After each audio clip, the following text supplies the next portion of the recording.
All right, we are live. Welcome everybody to episode 6 of All the Stars in the Sky. We are headed in, or we are back in the RQZ, and as mentioned in multiple places, we're gonna go ahead and just see what the consequences of your actions are. Hooray! Hooray! No Wait a idea what minute. you're talking about. Only good things. I'm only capable of doing good things. Yeah, okay. So, team 1, who would like to Hi. give us the recap from last week, or last session rather? I can try. I can. I'm just gonna be very painfully quiet. Which of you is gonna need the fate more?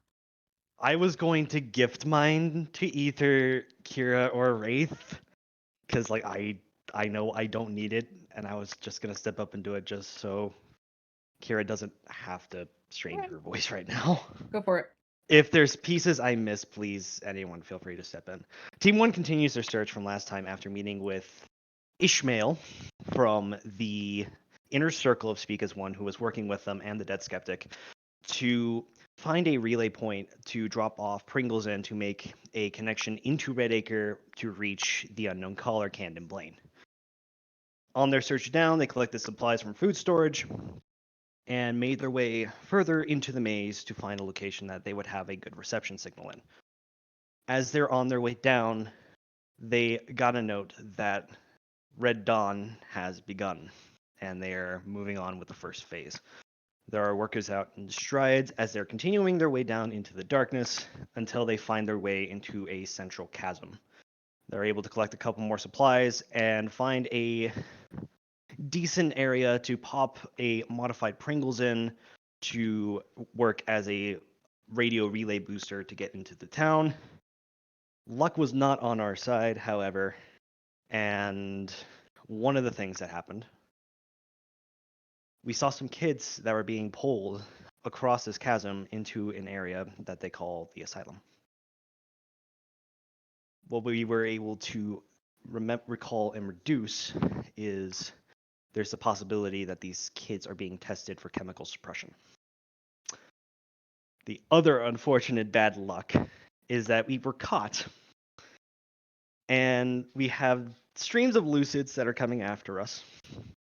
Wraith got a pretty genius idea from Kira by applying flour, or what we like to call pre-bread, into bottle rickets. And I think he killed one lucid, and I think there's like one lucid, and there's like 4 more that were also incapacitated by it. So that brought the shape on us, and we were running, and the team got split up into 3 different subsections. Jack is somewhere off on his own. I don't really know what's happened to him yet. Kira and Aurelia found the shadow demon that killed Lillian, in a sense. They were able to kill said demon and realize that it was a person. You'd think that's where it would stop, but it got worse, apparently, as when I came back from a very mysterious break, we found out that Aurelia had the will to carve the heart out of this former person turned demon for a cipher. So, consequences of our actions, part 2. And now we go to part 3, where Wraith and Lincoln were hiding in some lockers as they did in one of their old heists. But unfortunately, the Shape is not having that shit, and has immediately pulled Wraith out of the locker, and we cut to a cliffhanger where Lincoln is throwing the flashbang directly at the Shape, when he forgot to realize Wraith never closes his eyes when there's a flashbang. Nope. And that's what Thank happened you. with Team 1. All right, thank you very much. You may take that fate point, or if you choose to, you may gift that fate point to either Wraith or Kira.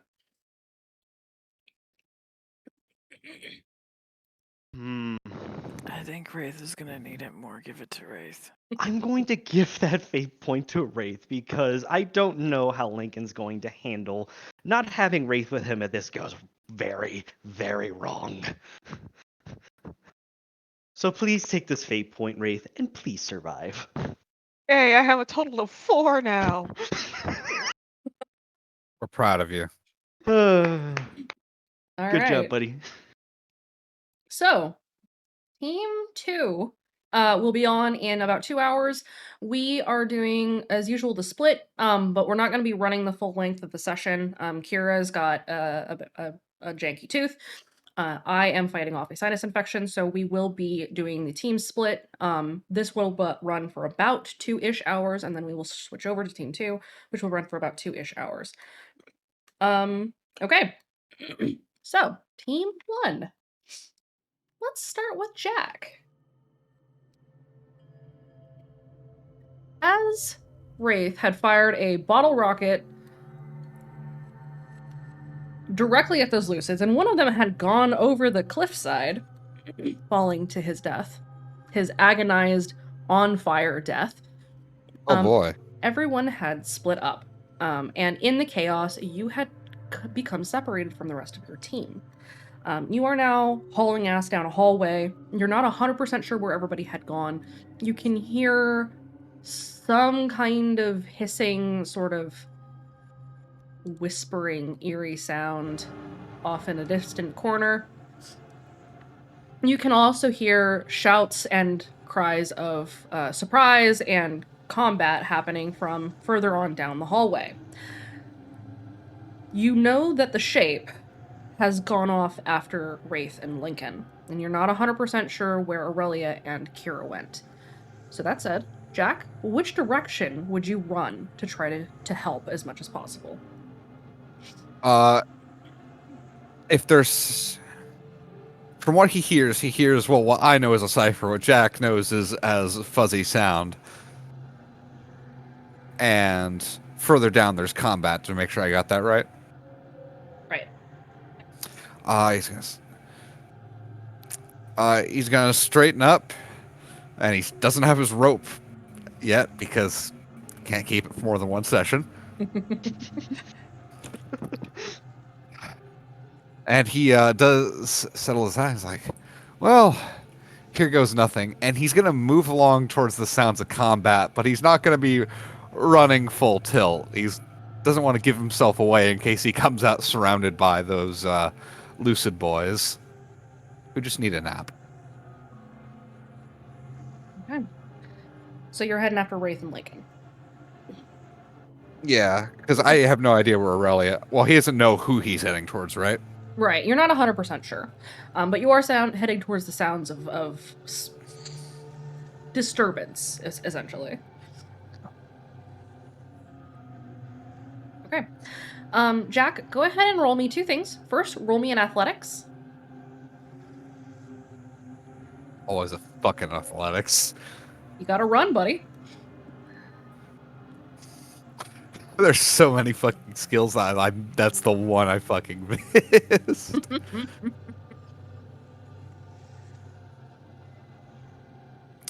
All right. Can I activate can't pass up someone in need to get a bonus to that athletics? Are you trying to create an advantage for yourself, or are you trying to just create a temporary boost? Just a temporary boost for now. Yep, you may burn fate and add +2. 5. Okay. You are hauling ass down this hallway. The Lucids that had been kind of, sort of coming out of it, you lose them behind you as you sprint around the corner. Next, roll me a notice.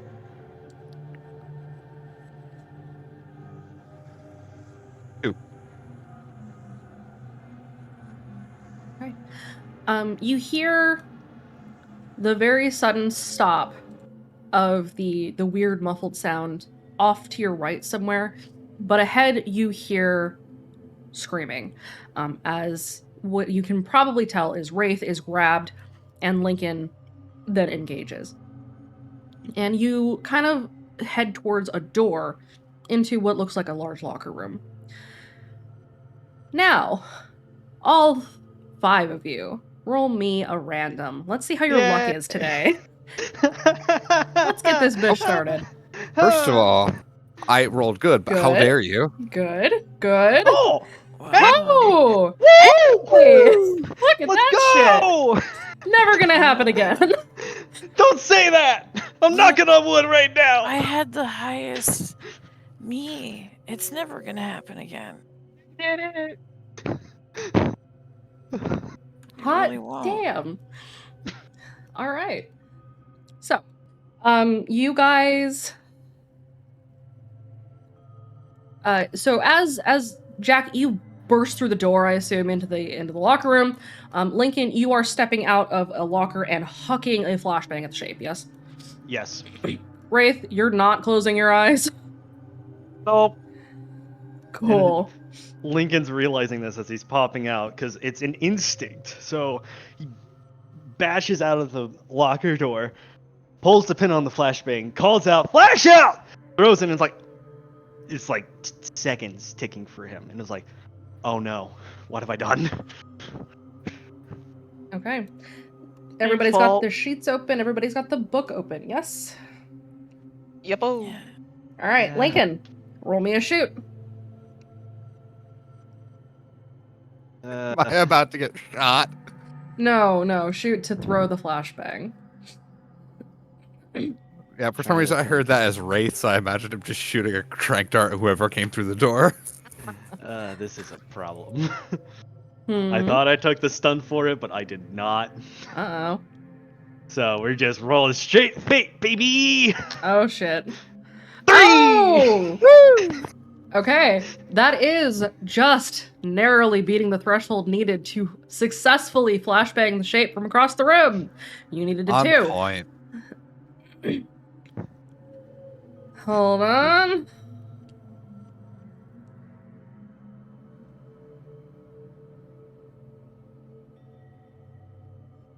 All right, moving on. Fucking bots. All right, Lincoln, you throw that flashbang at the shape. The shape drops Wraith. Wraith, you are, however, wholly disoriented. You did not close your eyes when that flashbang came at you. You and the shape are now both stunned. Jack, Great. you have an opportunity to act. What do you do? So, currently there's visibly no one there. Right? Correct. Did anyone tell Jack to close his eyes? Jack has been told about Yeah, the he- shape before. Yeah, he Okay. had to deal with the shape a couple times. Okay, good. He's gonna close his eyes real quick and, provided the shape isn't in the way, run over and just grab Wraith because he's still blinded, Mm-hmm. and say, and possibly throw him over his shoulder if he's still blinded in the next half second. Yes, he Go. is. Go. Where do we go? Time to go now. Come on. Yep. And just run with Wraith over his shoulder. Okay, you guys are leaving the locker room? We're leaving the locker room, and Lincoln's trying to keep an eye out for where Kira and Aurelia are. Okay, Lincoln, go ahead and roll me an investigate. Okay. I'm surprised there was no cries of from Wraith. Wraith is just like, Lincoln, look, I found Jack. I can't. 5. Okay. As you race back out into the hallway, you spot kind of out of the corner of your eye a flickering light coming from an ajar door that is a little bit further down the hallway, one that you had passed heading in from the shape. All 3 of you can hear Lucid's starting to shake off the pre-bred explosion, and they are getting ready to head this direction, so you know that your time is short. Is the door a push or a pull? It is a push. Bush. Do I have a good sense that Kira and Aurelia are in that room? You can probably guess that they're probably in there. Cool, I'm gonna use the Baxter method and kick the door and tell them to get the fuck out and start hauling ass. Okay. Lincoln winds up to kick the door in. Inside the room, Kira and Aurelia. Aurelia, you are holding a sphere in your hands. It is perfectly round. It is about the size of probably about the size of your own fist. Perfectly spherical, perfectly round. It is warm to the touch, almost hot. The sphere is black, but it has a faint illumination coming from the center of it. Aurelia, roll me a will save. Great. Kira, you have just Uh-huh. watched Aurelia pry open the ribcage of a dead woman and take her heart out of her chest. You may also roll me a will save. Yeah, am I doing it at disadvantage? You sure are.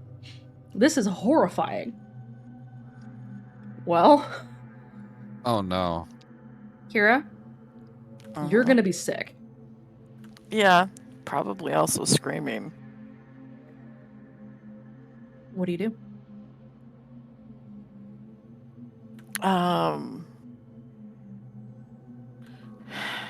Kara probably drops the knife that she is holding and scrambles away from Aurelia and the corpse.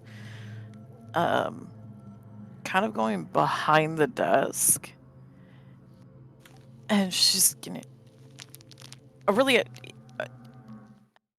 and then she's just gonna kind of gag and turn around and just probably throw up and try to just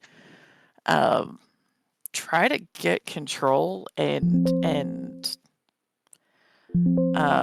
also probably frantically look around because I think at this point she's going to feel like she needs something more to be able to take Aurelia down because she couldn't trank her, so she's probably gonna look for her bag and see if she can pull out her crossbow.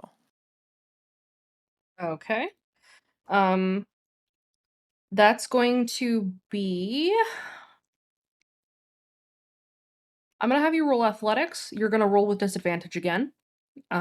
Because you are shaking so badly that having the ability to open the zipper of your bag is gonna be difficult.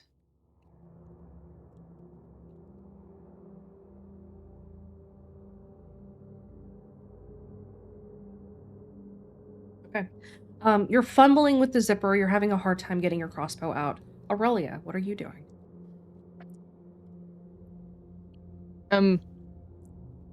Probably just trying to avoid looking at the corpse at this point.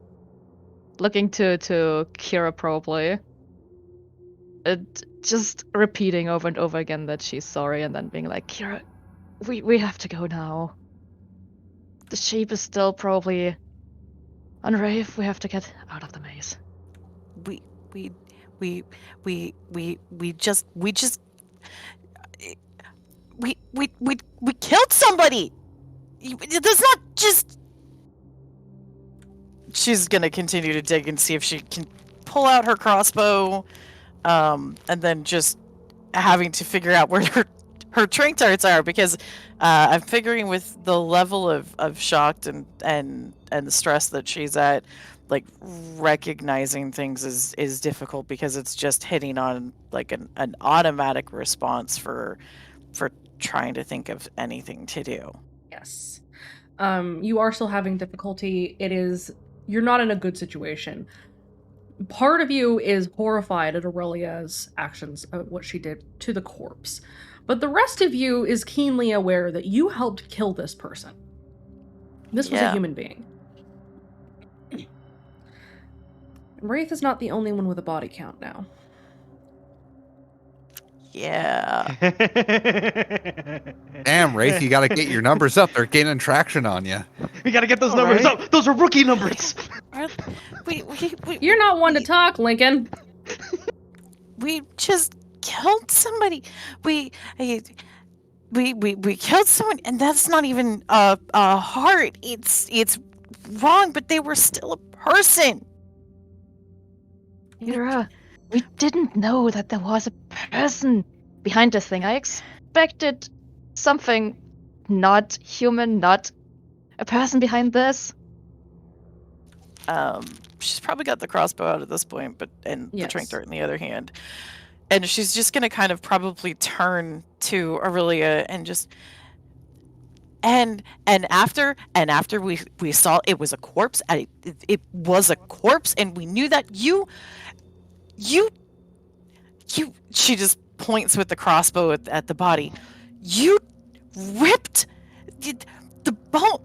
You how nothing is that important. How could you do that? Kira, please, let's discuss this once we're out of the maze. I will tell you everything you want to know, but please, not down here. Think about it. If we get caught, no one else will know what will have happened to us.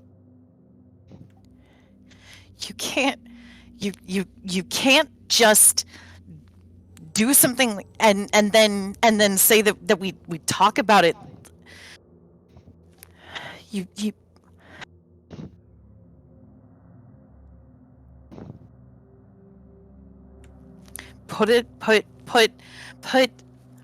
put that thing in your hand away.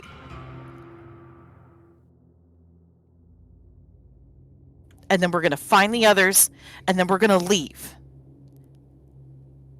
And I don't care what you think you're going to be doing with it, until all of us talk about it, you do nothing with that.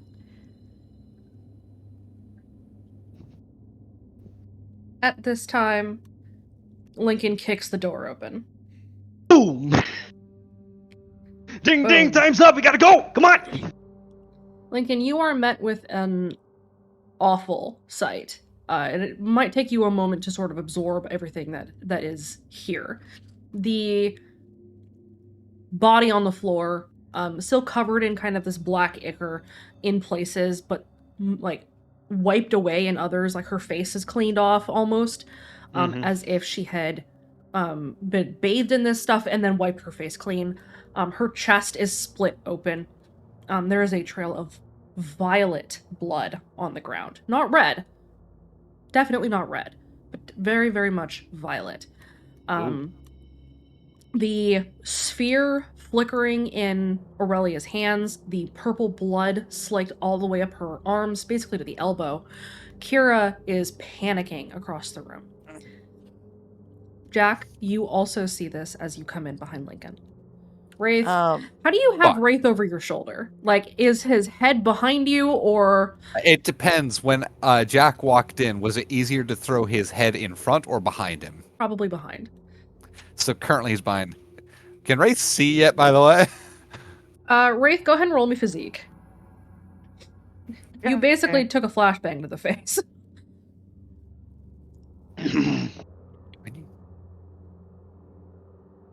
Dude, Jack and I need to make a will save for this.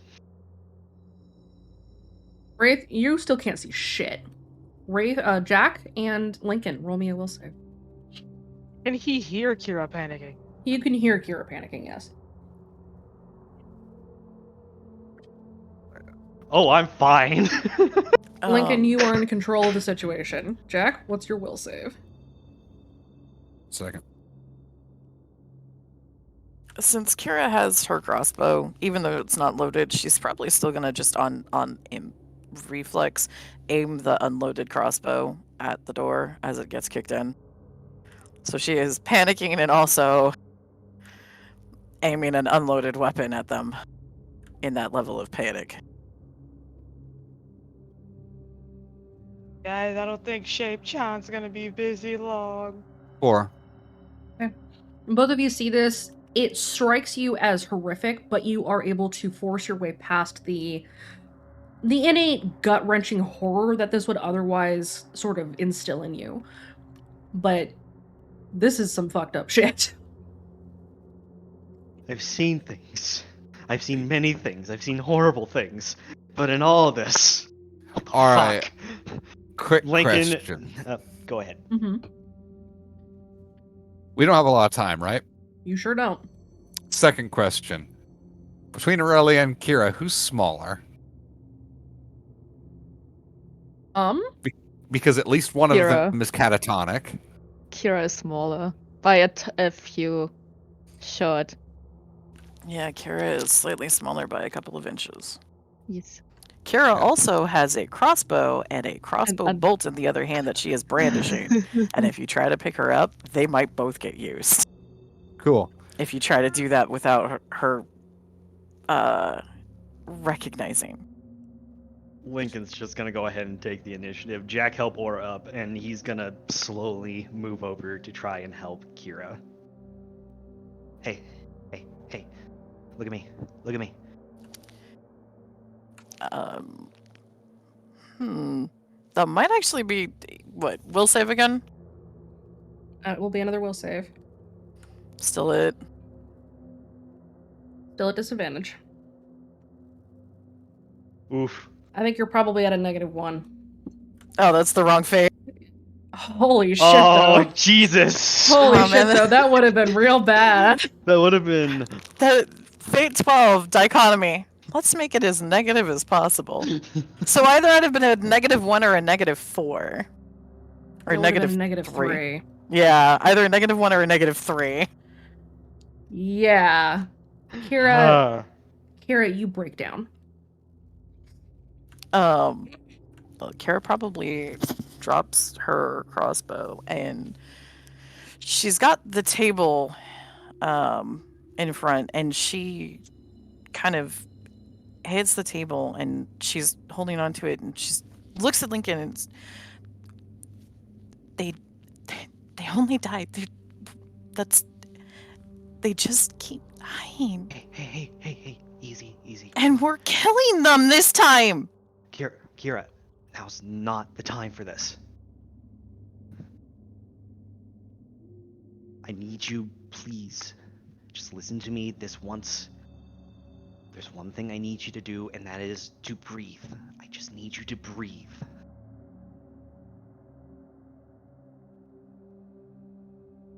We're getting out of here. I'm going to help you out of here, but right now, all I need you to focus on is breathing.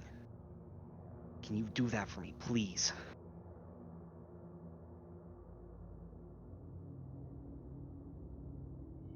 Kira takes a couple of breaths, but between Lincoln, she probably ends up looking back at the corpse. And this time she's gonna go for the knife that she dropped on the ground and pick it back up. What kind of knife was it? Was it a hunting knife or is it one that the blade can flip away? It was not a flip blade one. It was it was a hunting knife. Okay, she's Is this gonna. been- Oh, sorry. Go ahead. No, go ahead. I was going to ask, was Lincoln able to notice the knife during this conversation? Roll me a notice. Okay. And this was Lillian's knife, correct? Uh-huh. Would there be any substantial advantage that Lincoln would be able to get to that? Like if it's something out of the corner of his eye? Because he would have seen it before. I would say not to the notice, but there would be to the insight to piece together that that is indeed Lillian's knife and that it Okay. came out of the body. So there's fate for the notice. You do spot it out of the corner of your eye. Roll me an insight. The knife is covered in purple blood. That is Lillian's knife. There is a body on the ground. You can kind of put that together. Oh shit.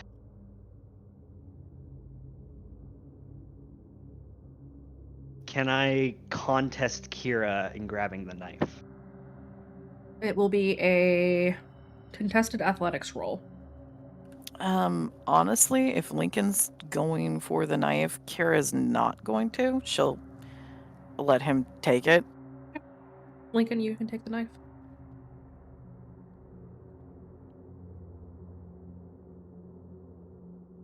It's gonna be a back and forth for a second before he closes the knife, puts it in his pocket, and adds it to his inventory, but picks up Kira and is like, okay, come on. Like I said, all I need you to focus on is breathing. I'm gonna get us out of here, okay?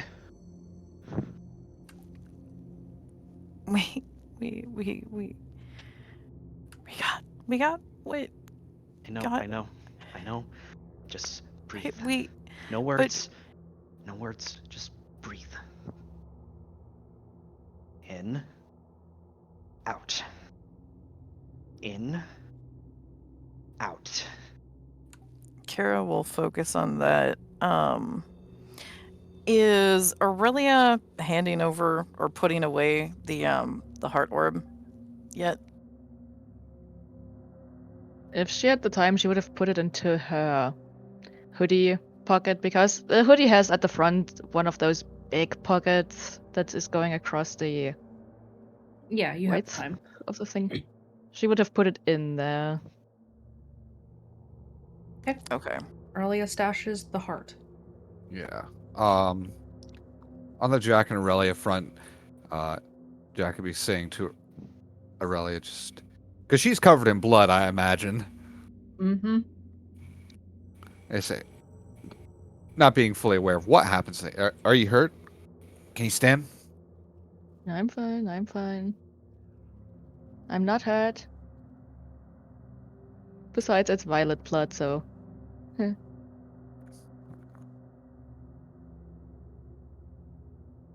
She would just fully get up and be ready to head out because she doesn't want to be here anymore. All right. Out of curiosity, can Jack see Aurelia's hands? Aurelia, are your hands in your pockets still? Like, did you put your hands just fully into the hoodie pocket, or did you put away the orb and then you still have your hands out? Put the orb into the pocket and then got her hands out in case she needs her hands. Okay. Yeah. So Jack can see those. He can see the body. She's not hurt, so he can put two and two together. Oh, I yeah. imagine. This is not complicated to, like, you don't need to, I'm not going to make you roll insight to figure out what happened here. It's pretty clear. It's like, okay, all right, come on. Happening. Can you see yet? No. I'll tell you when we get out then. Okay. All right, you're gonna need to run with us, okay? To Aurelia, not Wraith. Wraith, you can run, but you're blind, so. Listen, it wouldn't be the first time I ran into a wall. I don't think we got much longer, Lincoln. Time's running out. Come on. As you Does guys Lincoln- are standing in this room, you very distantly hear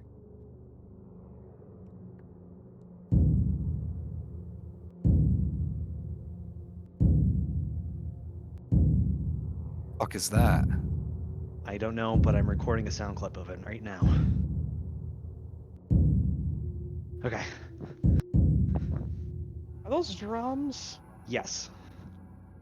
Is someone eating someone? What's happening?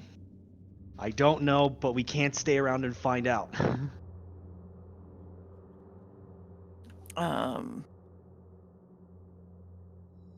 I put my thoughts in voice text.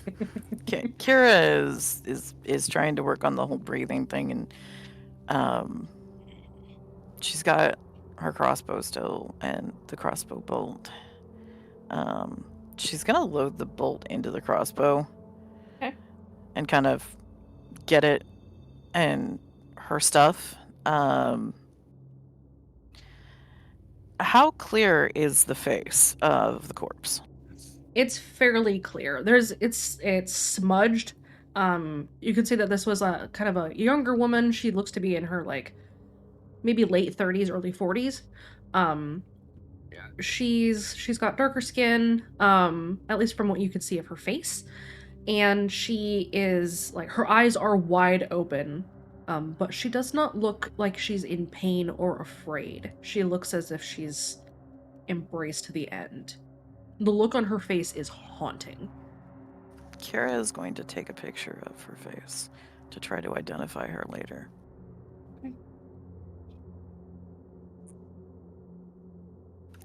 Is there any cloth or anything in the room, in the mess of the room?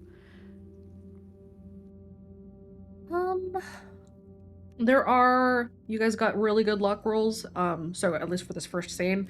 Hanging up on the walls are a series of lucid jackets. This looks to be some kind of a break room. So yes, there is some cloth. Kira's gonna try to grab a couple of the jackets. One of them she's going to lay over the woman to kind of put it over her chest. Are they big jackets? No, they're standard lucid jackets. Okay.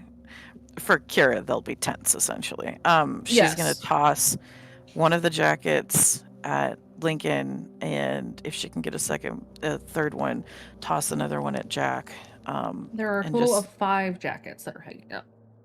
Okay, so she'll take one of the other spare ones, and she's gonna put it in her stuff. But she's basically, in case we need them later on, lucid jackets are possibly pretty useful.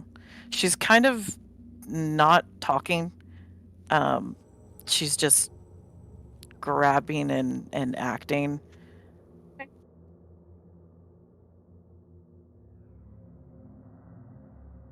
Does anybody else do anything in the room? Lincoln's Dangle trying to blindly. remember his the way out, because I remember Lincoln knew the way out from the original way that they were starting to run before the shape came in and they had to diverse. Yeah. Does he still have that pathway in mind? Roll me one more insight. Okie dokie.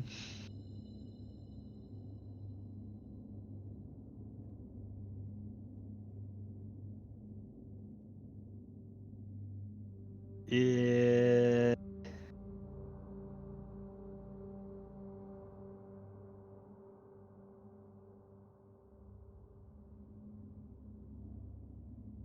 You more or don't- less have it. Okay. Just- Like I would at least think that I would have a brief idea. So Yes, you do. Just to let you know, the roles capture is okay. The Discord stream kit made some changes to the actual names of the object classes, and so everything is jank. So yes, I'm Okay. aware. Okay. anyway.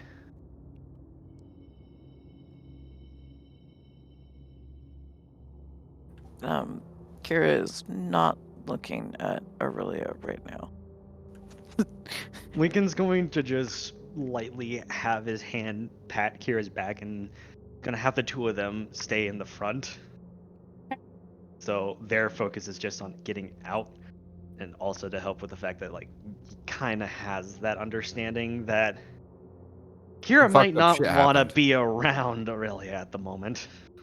So the less that Kira has to see Aurelia, the easier it's going to be to get out. Okay. So you guys start to head out. Mm-hmm. He's gonna look back at Aurelia with that raised eyebrow look of like, we're gonna talk later. You're not getting out of this one. Right. And then he's just gonna take point and start booking it. Okay. Everybody, go ahead and roll me in athletics. How composed is Kira right now still? Roll me a will save. You do not have to roll with disadvantage this time. Wow. Kira, you are slowly composing yourself. Jack, you're doing okay. Aurelia, you're moving along. Wow. Oh, wow. Never mind. I guess we're taking the back. Kira, you're moving pretty slow though. It's taking you a little time to get going again. Wraith, you're still over her shoulder. Hooray. Yeah. Kira is a bit distracted. Lincoln's a bit distracted too because all the shit that's happening. He's got his girlfriend's knife back. Someone got murdered that we don't know. Fun all around. You guys also have a body someone that count. has zero empathy trying to tend to someone that needs empathy right now. Yeah, it's okay. Kira's at least not stopping, which would be a more of a concern. She's just moving really slowly and kind of as badly as if like she's not slept and is shell shocked and traumatized. Oh, normal Wait. blackout club. Oh yeah, that's right. Wait a minute. This is So these structures. she's kind of moving just really, really slowly and trying to stay focused at least on moving. You guys move a bit deeper into the maze so that you can move back and around. You know that you can't go the way that you came because there were lucids in the way. And as you are traveling, you hear it again.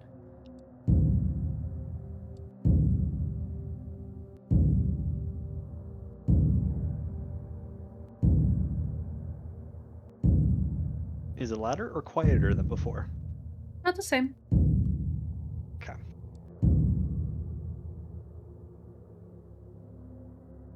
And Does it it- fades. Does it seem to be in beat with anything from the instrument? Yes, it does. It is to the beat of the instrument, in fact. And as the drum beats start to play, the music of the instrument deeper into the maze itself starts to swell. Is this something that Kira might have heard before? No. Okay. This is new.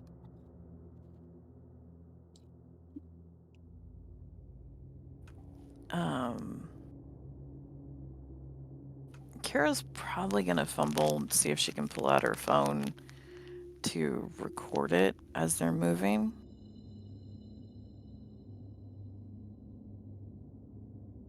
Okay.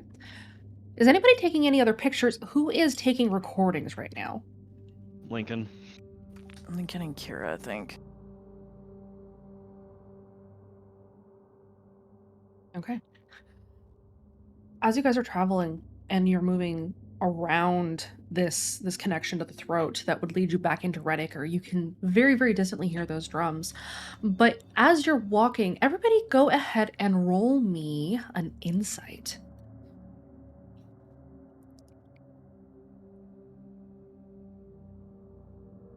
Okay.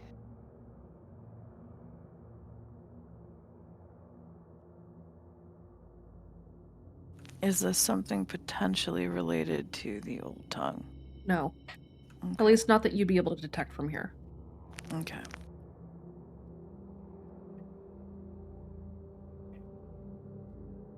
All you can hear is audio from this distance.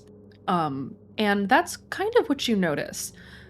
Jack and Aurelia, and everybody for that matter, you guys notice that the reason that the drums don't seem to be getting any louder is because they're coming from all around you. It doesn't seem like it's necessarily coming from a direction.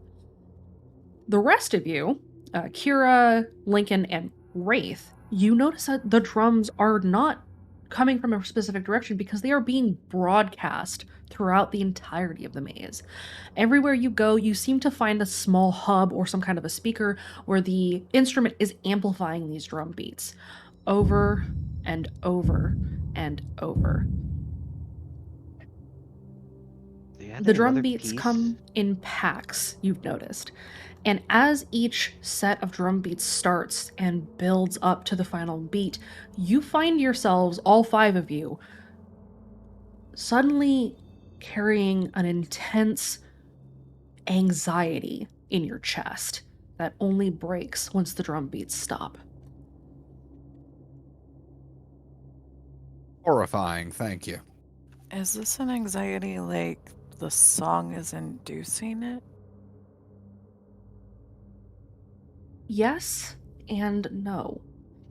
You know that kind of anxiety from when the song itself and the instrument starts to swell, but this is more than that. There's something that's almost like dread sitting heavily in your stomach like a rock.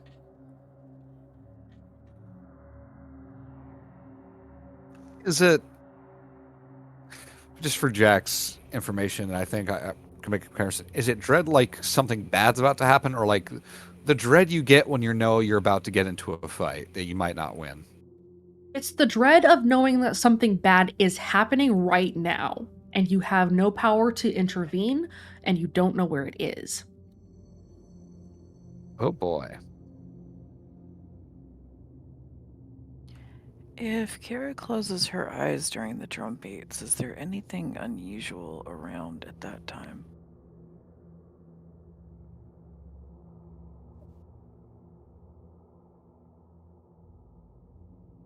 Let's see if your luck will tell you that. Oh no. Oh no. Oh no. I warned you. Our luck has gone. Let me make it worse. I'm in Lincoln, the it's all digits. on you. You can do it, Connor. Don't put this on me, Ricky Bobby. You rolled a 666. Like, oh, we're doomed. Roll a straight hail, Satan. Fuck! Oh! Oh, fuck! I can't tell if that's better or worse. It's been an You honor know- serving with you boys. Well, guys, it's tonight my second character dies. Okay, fine. Compel me. I accept. Lincoln, I'm gonna go ahead and compel your, you know which one. I know which one. He'll never lose it. I was gonna put it as my trouble point. It's just too good of another aspect. Lincoln has been compelled on prone to disaster. Lincoln has the worst fucking luck of anybody imaginable. Well, Out of Luke, everyone in Redacre, In I would say that Redacre. Lincoln, yes. in another I will- world, Luke would give Lincoln a run for his money, but that's neither here nor there. In any case, Wanna bet? we will see. How much does Fawn want to meet the shape? Anyway, so as you guys are moving through the dark, Kira, you close your eyes, yes? Yep. For the first instant that your eyes have shut, a warded eye fills your vision and then fades. Can she open her eyes? Yes, you can.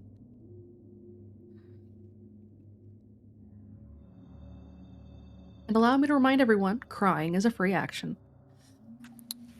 The warded eye is this is me hypothesizing for Kira. The warded eye is usually used by Speak as One to ensure that there's no other voice influence around.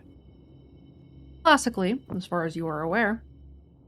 However, the warded eye was not always just used by Speak as One, and you know that as well. Yes, the warded eye, in fact, might even have been appropriated from another voice by them. Mm-hmm.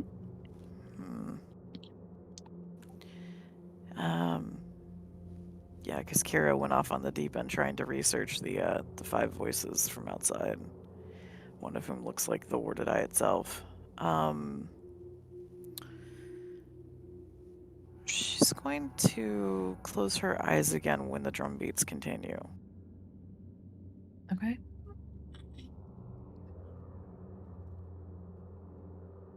Is anybody else doing anything while you travel? Can Race see yet? Rafe, roll me a physique. Try not to roll Why? a 0 this time. You know, because if it's screwing with our eyes, I hope this man can see soon, or else he's gonna see some shit. Yay! Rafe, you're fine. The flashbang wears off, the bright lights in your eyes. The tinnitus goes away. You're okay now. You might have a ringing in your ear for the next few nights, but that's okay. It's fine. You just have permanent hearing damage. Hey, don't worry, guys. I can see. I'll keep a lookout behind us.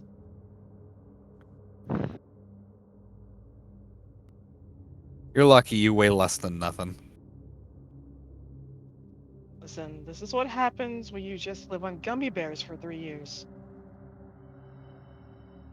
What is with you motherfuckers and eating nothing but gummy food? I don't know. It's not me. Thank you.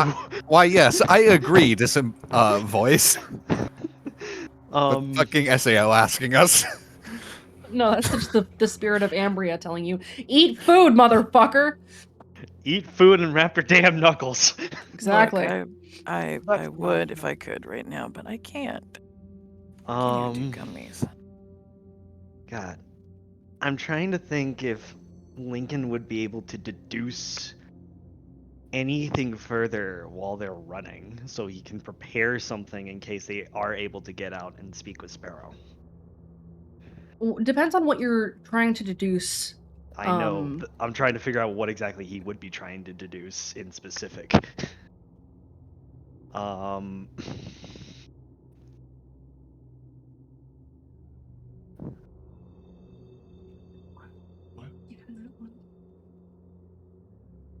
I Alright, think. give me just one moment. James just got home and Balder got a new toy. Oh no. It gives me time to think. Maybe chat knows what Lincoln should be thinking. You're Maybe I welcome shouldn't to give that ask, power chat. to them. This is an episode of Blue's Clues, guys. What is Lincoln trying to deduce? You could be trying to figure out if there's a correlation between the drums and the swelling of the instrument. Oh, there we go. There he goes. It squeaks. Oh boy. Oh, look. Oh, bye. And he's gone. He's gone. Bye. He has a new squeaky toy. I think he's gonna try something a little bit more outside the box if he can. Okay. In regards to the Shadow Demon, Henry, and the mention for like knowing that Greed and the Eidolon are still here somewhere. They still have some important piece to play from what Hunt the Strong mentioned earlier, in now finding a Shadow Demon mutilated in more or less the center of the maze that they were in. Is there anything further that he could try to correlate with what they might be working on? Because like we understand that like Speak as One is doing something with the instrument in the advancement of Red Dawn, Mm-hmm. but we still have another queen and another bishop on the chessboard that we are not considering for our 3 steps ahead. Okay. You may roll me an insight. I will give you a bonus of +2. The difficulty for this, for trying to see that big picture from this stage, is going to be astoundingly high, I will warn you. The difficulty for seeing that big picture is an 8 in full. Each 2 down will give you another piece of the puzzle.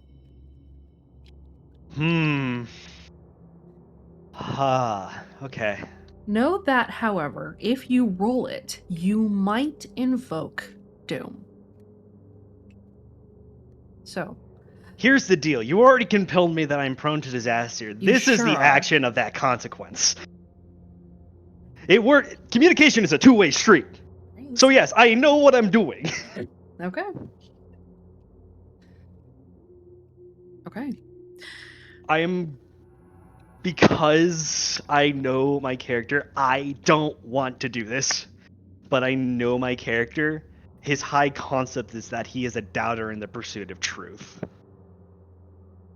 I would like to invoke that high concept to boost that result to make it the threshold check. Okay.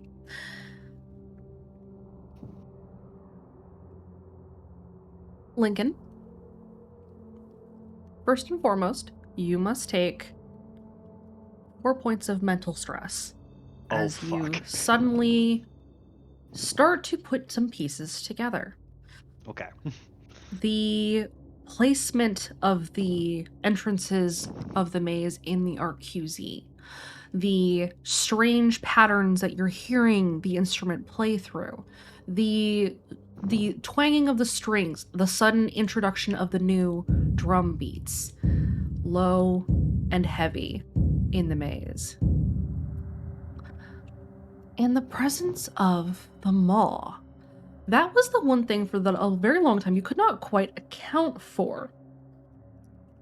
But the maw is to Circle the Dead as Seed the Grudge was to In Her Teeth. It is a herald. It is a weapon. It goes ahead. It creates the dead. And Circle the Dead takes them. But if Speak as One knew it was here, why let it continue to operate? They have agents everywhere. They have eyes everywhere. In the Red Acre town itself, in the National Radio Quiet Zone, in the federal government, to keep eyes off of their garden. Well, if they had so many eyes, then they must therefore know that Circle the Dead, that the Maw, that All For Me are here and operating. None of them are strong enough to stand against Speak as One alone. Even together, in this place, They are not able to stand against Speak as One alone. Therefore, if they're being allowed to operate, if they are allowed to survive, it is because Speak as One wishes it. They're working together.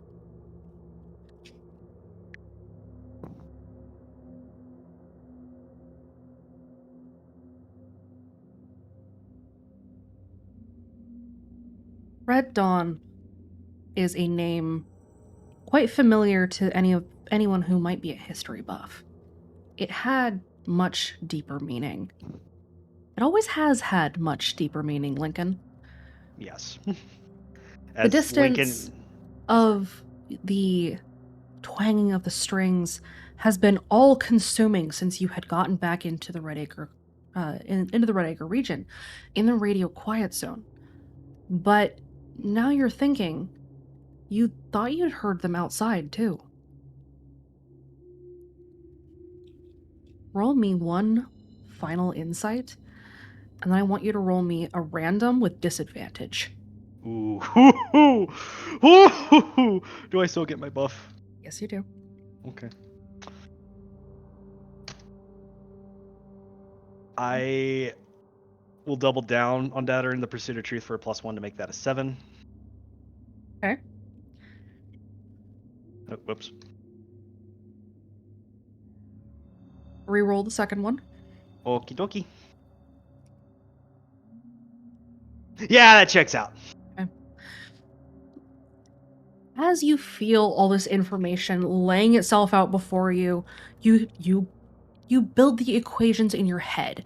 You see the map laying out before you. You see a vaguely recalled memory of the Earth rising from the moon, and the circle, the Ouroboros imprinting itself upon the planet. You see the Ouroboros give way to a pair of duoliths standing together as the circle comes around it, as All For Me swallows it. They're working together for now. But you know what will happen. You know what happens to anything that becomes infected by the Eidolon. Anything that is touched by Circle the Dead. And that is what makes it so terrifying, as you realize that this is not the only instrument. It's the base of the instrument. You remember living in Chicago. You remember sometimes late at night in the dark, you would hear the faintest, deepest twanging of strings. And if you can hear them from Chicago, where else are they present? You know that a tuning fork works by resonating at the same frequency across vast distances that could be replicated with the right equipment, with the right amount of time, and with the right drive. Red Dawn isn't for Red Acre. Red Dawn is for the world. And this information hits you like a truck. It rips the air from your lungs as you realize that it's not just do or die here for Red Acre. It's do or die for everyone, everywhere. Every voice, every mind, every waking consciousness is on the line if you fail.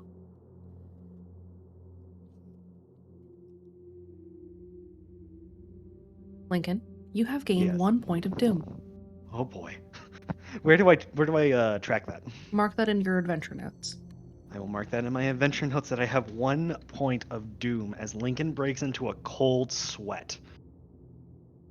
Like just out of the blue, out of nowhere, and like his hands are off and he's still trying to keep his momentum, but he's losing his speed as his mind is working overdrive. Roll me an athletics with disadvantage. Everyone else may roll me a notice to see that Lincoln is suddenly struggling.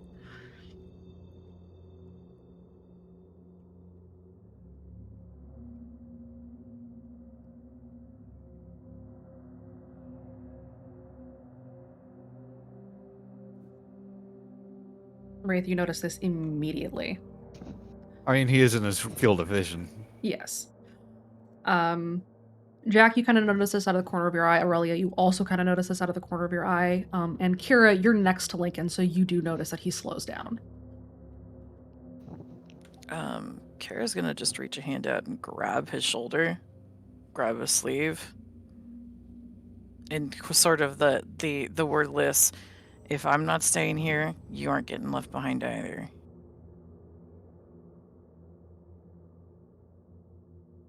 He's trying, like, but for Kira, you can see, like, I don't know if you've actually seen Lincoln fully come to grips with reality like this.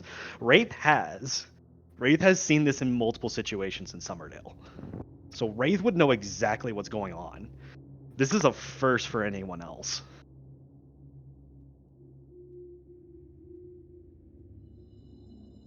And his breath is shaky, and as I mentioned before, there is cold sweat running down his entire head.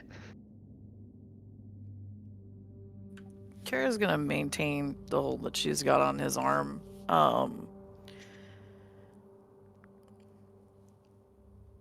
And she's watching him, and he looks about as good as the rest of them do. She's everything after we get out. Gotta get there first. Yeah. You too. Okay? Things are a lot more dangerous than we realize. There's no choice. We have to get out. Is there any way that he can... May I attempt a will check to regain his composure?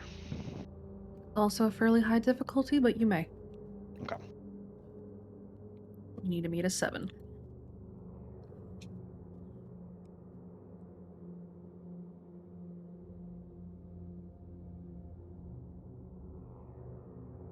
I'm going to burn another fate point to reach that threshold by using mind over matter. Okay. You barely meet it. You are able to sort of take a slow and very shaky breath, but you do get your head back on straight for the moment. You're going to have to pay that piper later, but for now, you can move. Okay. You guys move on? Yeah. Kara's gonna wait until it looks like Lincoln regained. And only after that is she gonna just let his arm go. There's Aurelia and Jack and Wraith in front of them at this point. Yes. Kara's gonna look at Jack and Wraith, and then she'll look at Aurelia and just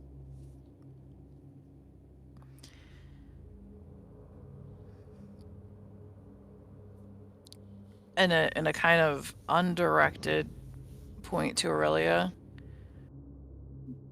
We need to talk. We'll do it later.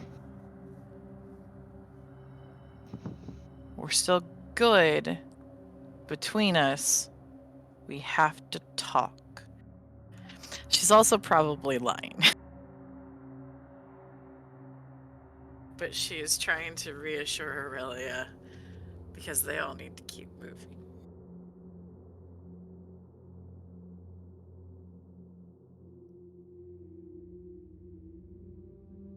Okay. You guys move on. Yeah, you're sprinting through the maze. You manage to avoid many of the major corridors. The Lucids are traveling up and down. And Lincoln, you're sort of able to navigate your way back.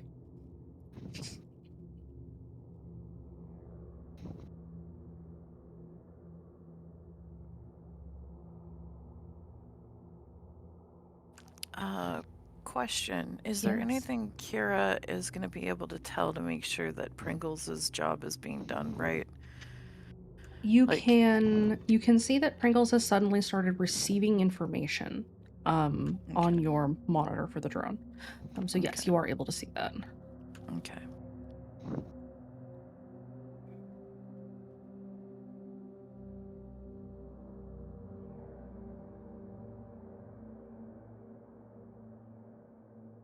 How's everybody doing? Kira is not doing hot.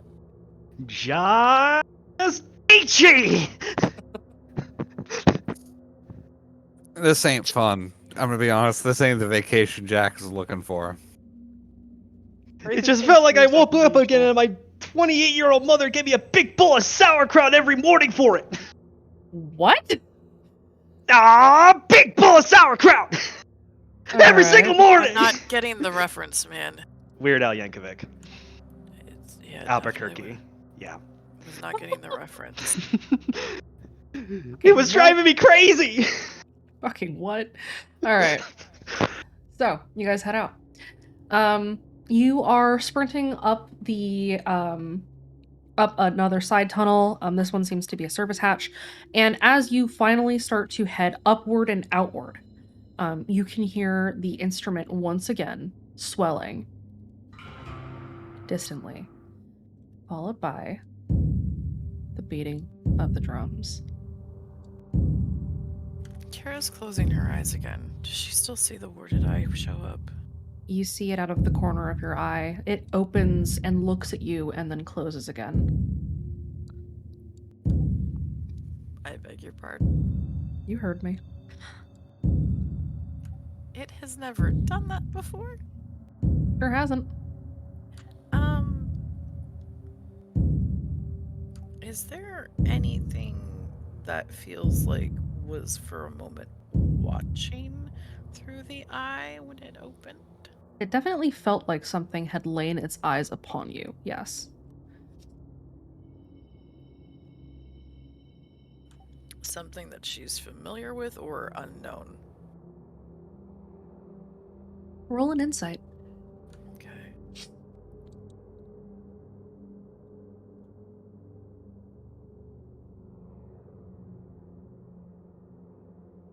Familiar, but wrong. It felt like the eyes of your own watcher. It felt like running missions with the Blackout Club.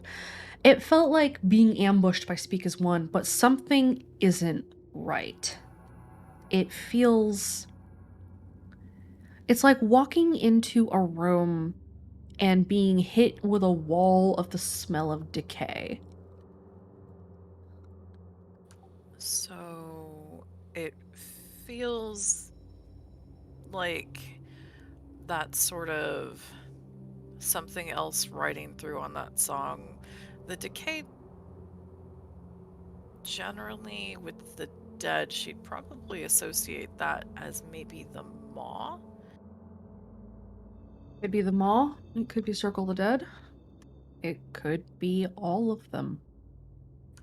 Is there any sort of impression or feeling that would be similar to when they've run into Circle the Dead versus the Maw? Because they've had incidents with both of those individually. Does it match one more than the other?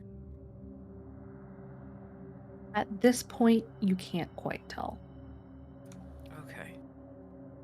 And from here, I'm going to say let's take a real quick 5-minute break. I need to go get another box of Kleenex. So let's break for 5. We'll come back. We'll get you guys out of the maze, and then we will get to the end of your part of the session. All right, perfect. Thank you. All right, take 5. BRB. Take 5. I'm not going to bother muting up, so, you know, have fun talking to chat. You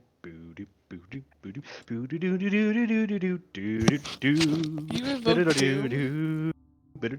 He gained Doom. He didn't invoke Doom. Oh. You're broadcasting all of that over, by the way, Connor. Oh, I know. Doom, doom, doomity, doom, doom, doom, doomity, doom. That's all I have to say. Am I I was angry about pointing it taking out. Doom? No. I was pointing it out because Raven was talking. Sorry. But yes, Connor has gained... Oh, not Connor. Connor is fucking dead. Lincoln has taken a point of Doom.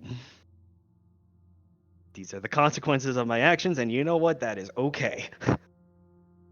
Thought you could I- only invoke Doom. I didn't know you could take points. No, that's So, how that's how it's you a- invoke them. Oh, It's Oh. it's a consequence. You're courting a consequence. Now, there is a clarification. You can invoke doom by forcing fate to change. Man. So I there's don't know. different ways. This was you did something really, really risky, and you're paying for it by acquiring doom. Truth What a hurts. wild ride. This is I'm the sitting here, I'm Bones passed out. wild ride. we're not fucked, Sammy. This is fine. This is fine, Sammy. I only I on my phone. But the entire first half of your team session, my computer was restarting. Oh God. Oh no. I don't know what's going on. I think I got it. I think I got it working. So that I'm on my PC now. But I had listened to it on my phone, and I decided to, you know what? I'm gonna sit in my beanbag chair. I passed out listening to you all, and man, that was a wild ass fucking dream. What did you dream about? I'm pretty sure it was literally just a side by side run of your session. Oh my God.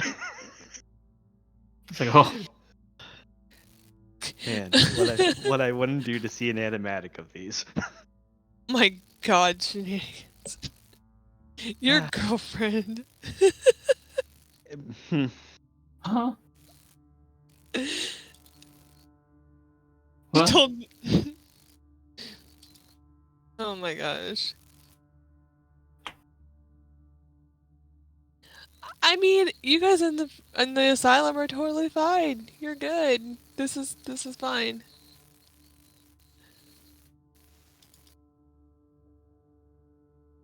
I might get kicked out again. My Discord is doing the thing.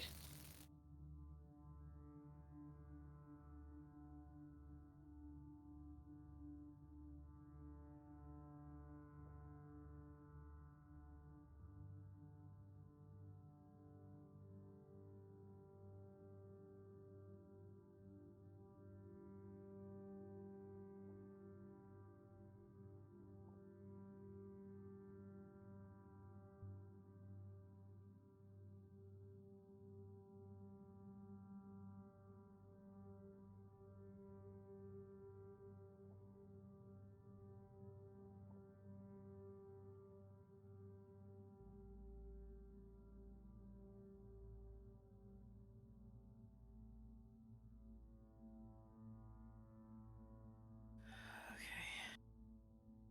I have a little bit left in me, and then I'm gonna have to go.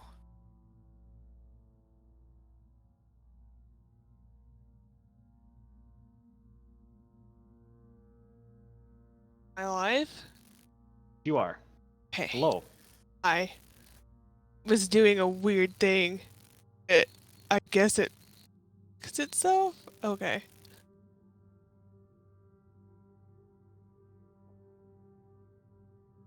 It does this thing where it goes like, oh snap, Discord is, I don't know. And then like I get a screen and it kicks me out of everything. And then I have to like log back in. Mhm. Weird. Probably because I'm using like the web version of Discord, not the actual app.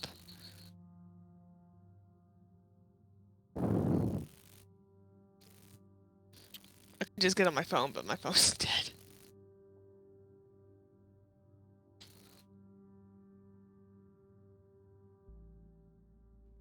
Okay, I am here again. I'll give everybody a minute or so to get back, and then we will kick back off. Okay. Ooh. I have a new box of Kleenex. Awesome. I have very limited left. Yep, we're not going to be going much more than about 20 more minutes to get you guys out of the maze and finish up your part for this session. There was no sarcasm, Sammy. Excuse.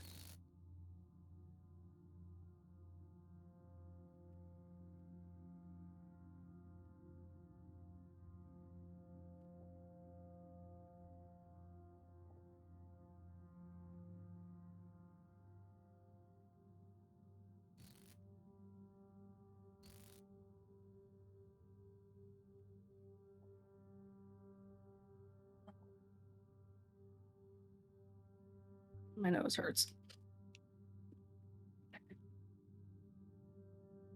Kira, if you need to step away before we finish, you may resume being catatonic, and we will call it good.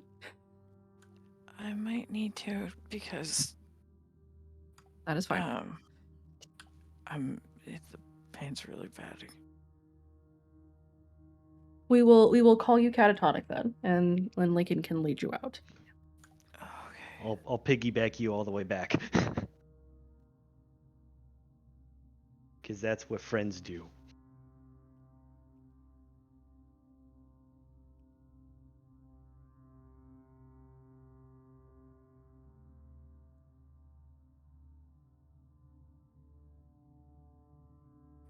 Yeah, I'm gonna have to go. It's okay. Go and get some rest. Yeah. Kira is bowing out. Kira is dealing with some dental issues, so we will be assuming Kira as catatonic following the traumatic incidents that took place, wherein Aurelia tore open the ribcage of a dead woman and extracted her still beating heart.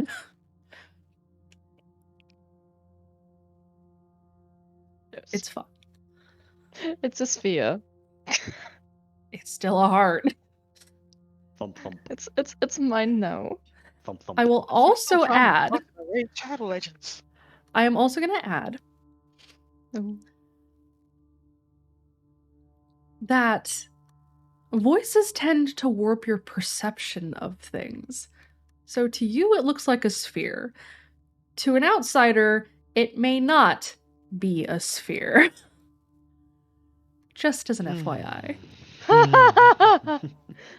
Well, it's mine. Wait, so as to an outsider, it might actually look like a heart? Probably. Possibly. It's mine now.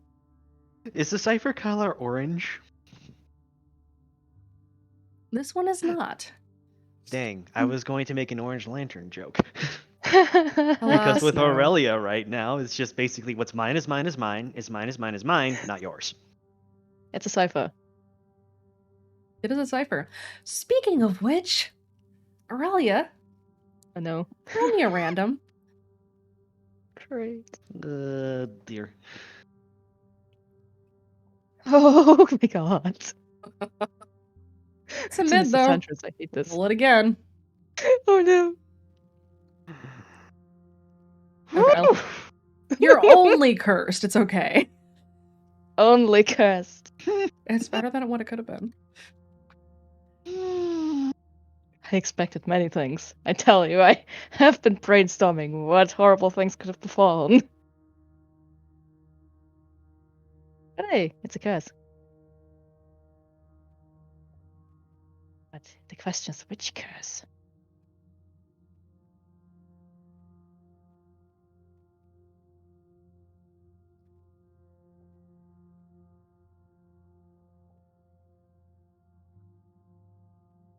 Oh my god.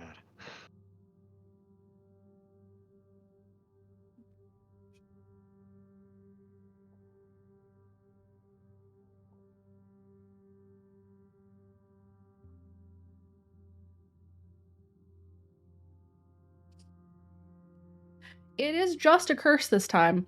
It could have been a full-blown infection. So, you know, it's fine.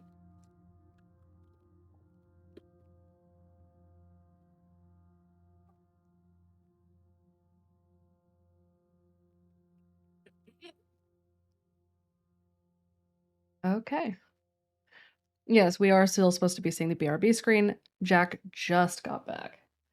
Yeah, sorry. Dad and I had a talk. All good? Oof. All right. Kira has gone catatonic as you guys are sprinting. Lincoln, the weight of the world is now on your shoulders, my man. Both literally and physically. You have Kira on your back. Yep. Mm-hmm. You guys are sprinting down the hall. And this seems to be kind of a service corridor.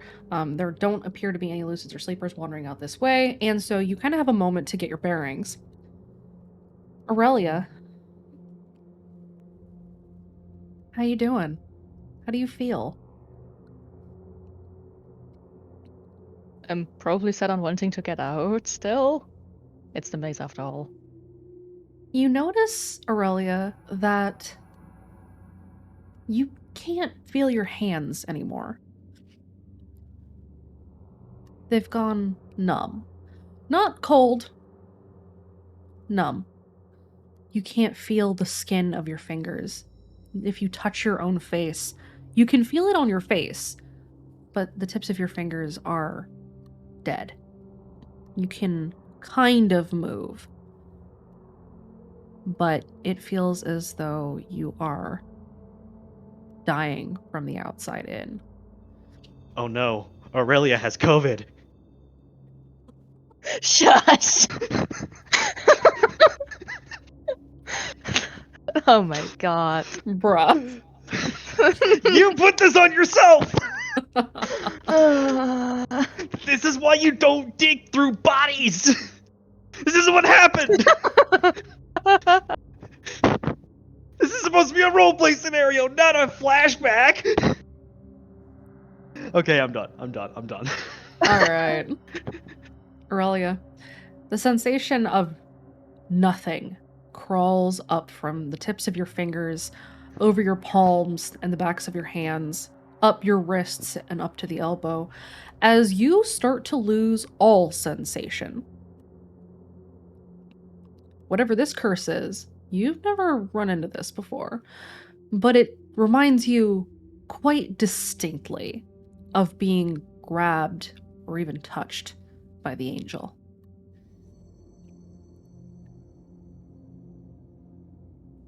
I very much hate this. And Aurelia would probably appear very shocked that, like, she has issues. Issues beyond just having torn something out of a person. It feels as though it's starting from where you had first touched the heart. And very slowly it spreads further up your arms to the shoulders, and then down your spine.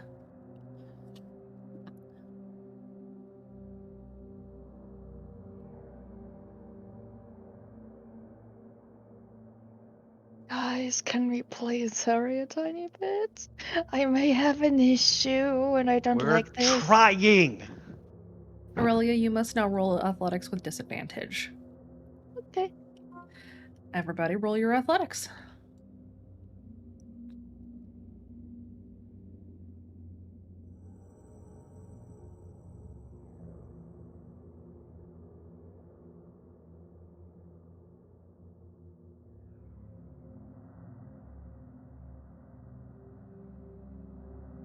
My god.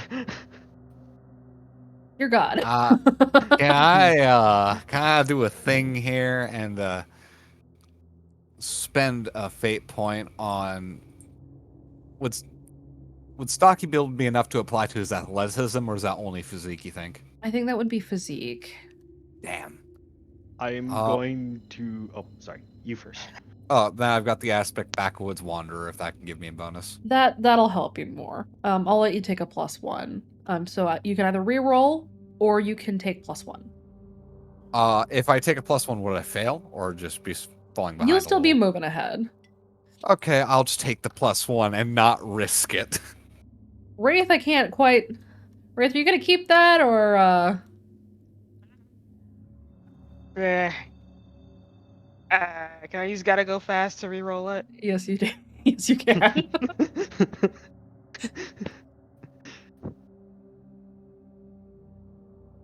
Okay, you're doing fine. Jack, you're moving a little slower. But I'm assuming that you slow down to kind of help Aurelia. Lincoln, you are also moving a little slower. You don't feel particularly awesome because you've just been hit by a metaphorical ton of bricks. I am also carrying an extra 40 pounds. You sure are. She's more than 40 pounds. She's like 90. That part was metaphorical. Okay. You guys head down the hatch. You make towards the exit and you arrive at the base of a ladder. Like the ladder that you had come down, it kind of vanishes up into the dark.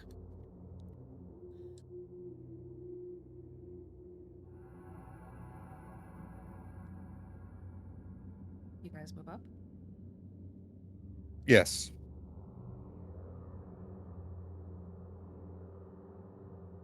Yes.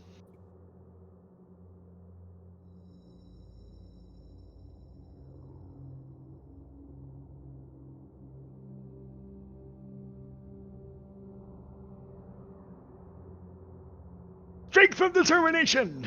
If Aurelia's having trouble, Jack's gonna just tell her, "Hey, can you hold on to me?"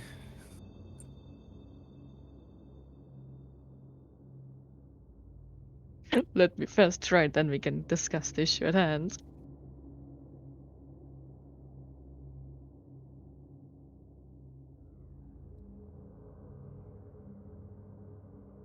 Aurelia's doing okay. Jack, you may go ahead and roll physique. Lincoln, you're doing fine. Actually, wait a minute.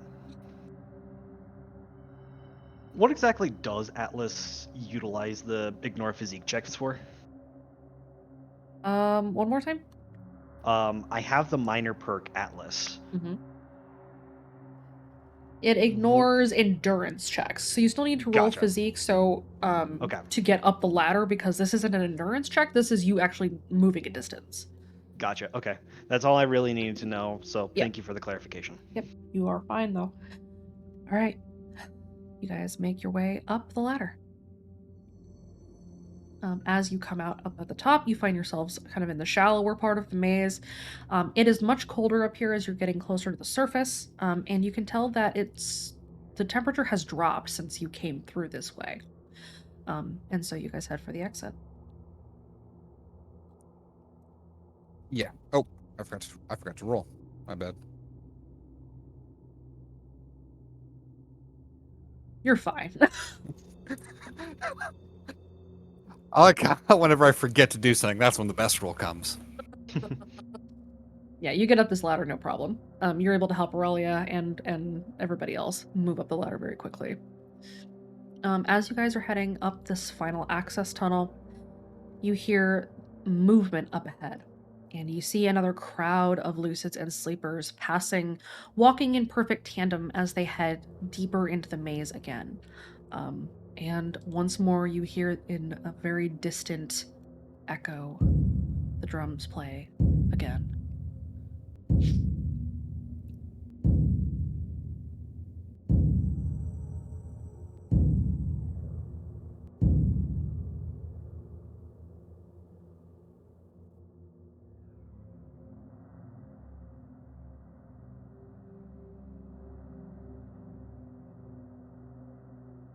All four of you, roll me a random. Let's see how your luck is at this last stage of trying to get out of the maze. Oh dear. Ooh. Lincoln, you're rolling with disadvantage, so roll again. Oh, that's right. Don't be mean to him. Oh Jesus. That's mid, roll again. That's mid? Uh-huh, roll again. Give me a break. I will not. Why, you have to make him keep rolling till he fails? No, he's No. prone to disaster. I compelled that. This is true.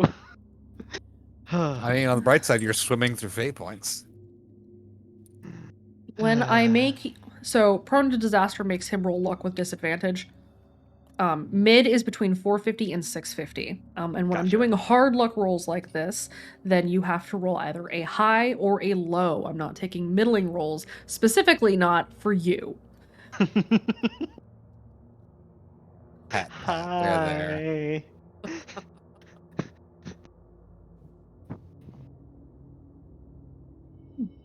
Okay.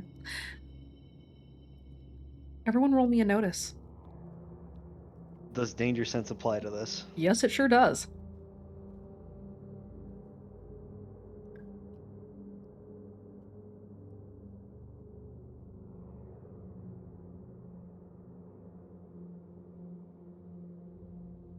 You know, I'll take 3.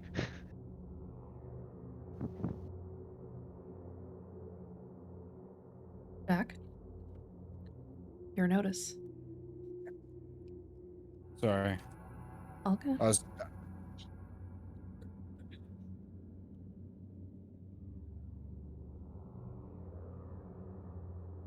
Lincoln, you do not. No, you do. Sorry. You're rolling with advantage here. So Lincoln, Wraith, and Jack. Relia, you did not notice this. You're probably a little bit preoccupied with the heart in your pocket. Jack, you're not sure why you have this sense, because you've never seen this person before in your life. But as you guys are getting close to the mouth of the access hatch, and you wait to allow this crowd of Lucids and Sleepers to pass, you spot a tall, dark-skinned figure, dark hair, burned right eye. Give me a fucking break! Bad luck. He, Friend of however, yours? has not noticed you. He is simply walking past. But the sensation of notable danger kind of crawls up the back of your neck. Do you hide and wait for him to pass? Or did you say that out loud? I definitely did not say that aloud. Okay. Just like, fuck this. Let's just die. He is just... Friend of yours? No. That is the monster in the closet for every child at night. Ah, best friend, I see. You have a very twisted sense of friendship. Just trying to lighten the mood. That isn't gonna help right now. Which way is he going? He is going against the grain. In this case, he is walking in the opposite direction as the crowd of Lucids and Sleepers. He is headed deeper into the maze, but in a different direction. It looks like he's headed where they are heading, down and under where this particular part of the instrument is. He is headed back towards where you sense Redacre is.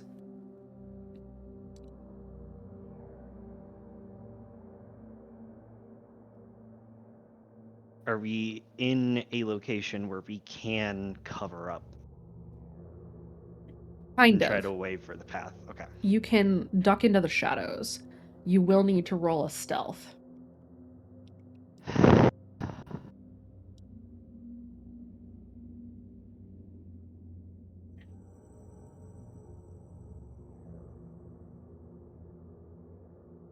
This is one of those do or die kind of moments. If we were to run for it, do we have that opening? Depends where you're running.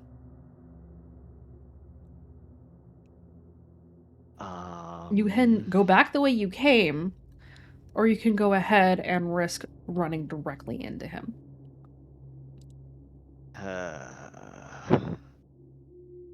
All right, I need team opinions right now. What do we do? That's a good looking question, Chief. That does not help. I have no idea. You're the brains, think of something.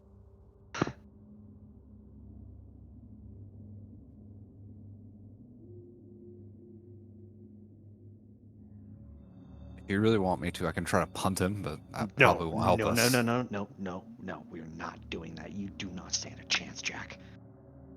All right. Single file. As quiet as possible. Get into that nook. We gotta try to see if he'll pass. I don't think we can all of us can make a run for it, especially since I have Kira on me. Oh, yeah. And he's got a special place in his heart for Kira now. Oh, two of his favorite people. Well, top 5 at least.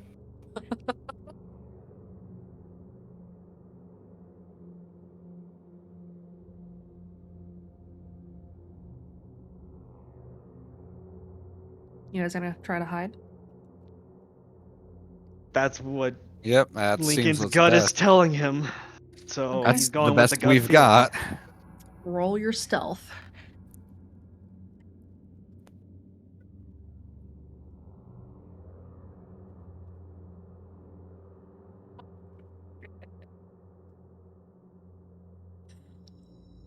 Jack's getting found out. I was joking about killing him. Let me see my aspects.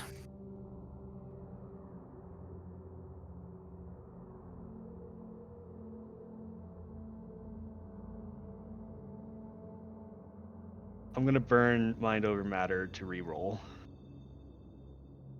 Okay, go for it.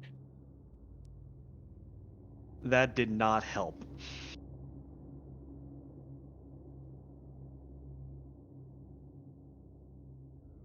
It's better than a 1. Can I use seen a thing or two to reroll?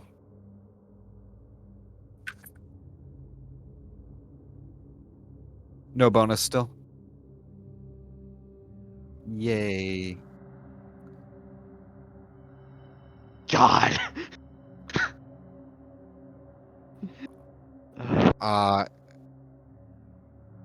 can I try to invoke Backwoods Wanderer to try to get a small bonus just to get myself into the positive? You already invoked the fate. Well, we're fighting Zeke next no anymore. I will do. Yeah, I used it once this session. That's right. You know, Yeah, it, I'll be I living with you. for the rest of this session, right? All right, I'll take the +1 and have that just be a 1, because quite frankly, it's that or I get to say hi to Zeke. Yep. I mean, you might get to say I'm- hi to him anyway because he You're- rolled notice. He rolled a 6. Oh, That's the problem. who's gonna succeed? He won't find Aurelia. Won't find Aurelia. Aurelia Wraith, is just like, if Wraith uses an aspect to give him +2 or something. Aurelia senses Actually- are like, well, this is bad. Can I I might use a stay out of this. can fate points still declare story details? What story detail would you like to declare? There are lights around us, right? There are.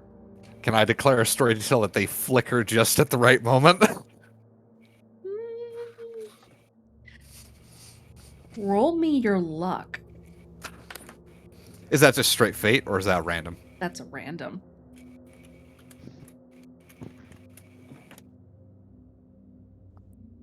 Oh god. It flickers and catches his attention. Damn it! Great. I'm sorry, guys. It was. I couldn't have them go off. You wouldn't let me let them go off completely, would you? If you That's had what I rolled figured. high, they would have flicked off. Damn. Your luck is Yeah, I not can good. kill this. Thanks. I'm sorry. You can toss me out into the Sarlacc pit or something. I don't know. No, you know what? No rope for you. Lincoln keeps the rope. As you guys are trying to duck into a nook and out of sight, he stops. And Lincoln, you feel his gaze slide sidelong at you and fix on you, and then fix on the red head on your back.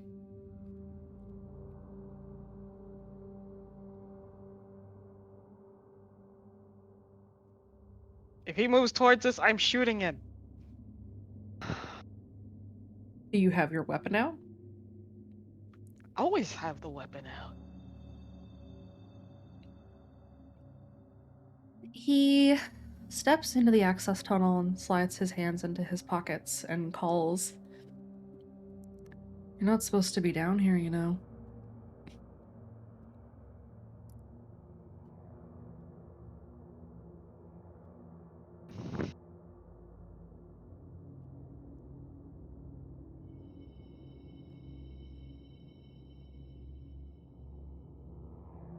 Oh, that's right. He knows a few redheads. You sure do. Yeah, about that. We were just leaving. You enjoy your day.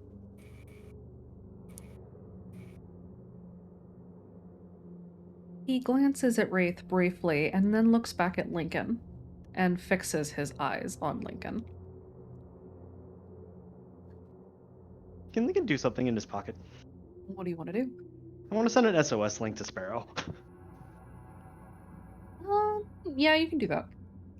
Do I need to roll contacts or anything for that? You do not. Okay. SOS is sent.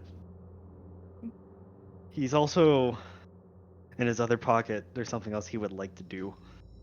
Mm-hmm. I will DM it to you. Okay. Does Nicole have red hair? Nicole has had red hair briefly, wearing a wig, doing horrible things that we will not Don't remind me, elaborate on. please. Yeah, I was Please, just no. thinking because we have quite a few characters with red hair, so I'm like, does SAO seek out red-haired family No. for the Nicole aesthetic? Nicole has platinum blonde hair. Yeah, She 'cause does from time to time wear a wig for reasons. we don't need to talk about that because I know we've got Kira, Ambria, Cyrene, who hasn't been met, has red hair, and there's at least one more. Kaede has red Kaede hair. is a redhead, but she's a ginger rather than a redhead. Honestly, No, worse. so- Actually, you know what? No, he's not going to do that. Okay. It's not against his. It's against his character right now. Okay. He does not approach any further, but he is blocking your exit.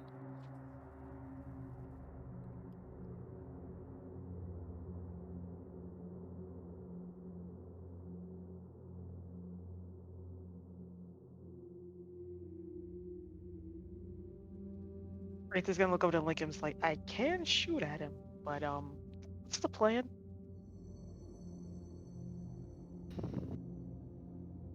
Lincoln's gonna very softly put Kira down. He's shaking.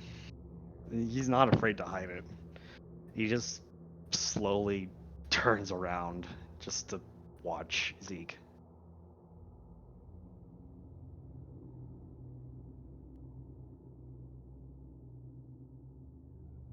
Do you mind humoring me for a second? Depends on why. What happened at Harmony? What did they do to you? Why did they do it to you? Because they could, because they needed to, and because it failed.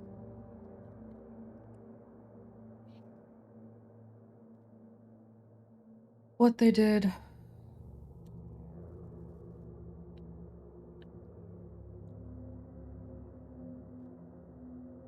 wasn't enough. Enough for what?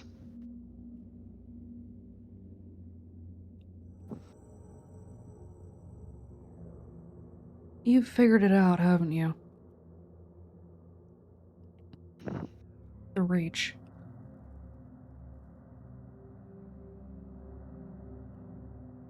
He wanted to use you as a mortal extension. All of us, yeah.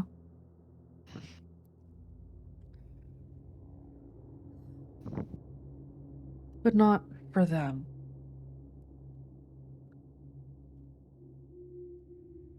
What?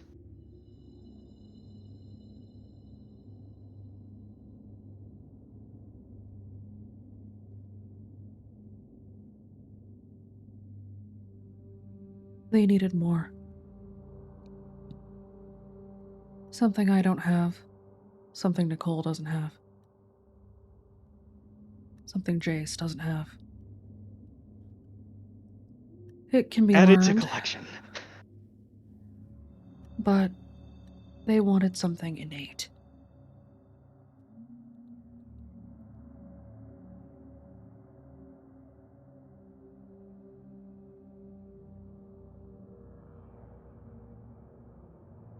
He stops and looks down at his watch.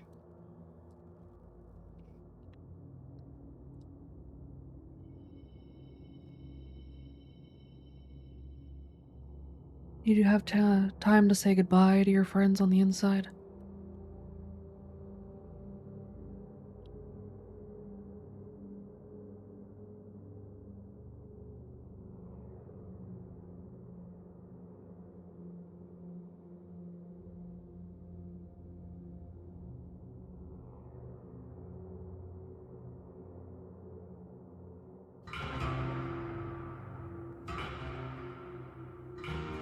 The instrument goes off distantly. Fuck. I'm not rather fond of goodbyes. But if there's one thing I've learned in here, questions like to be asked around. So let me ask you another one. Mm-hmm. Where's Eliza?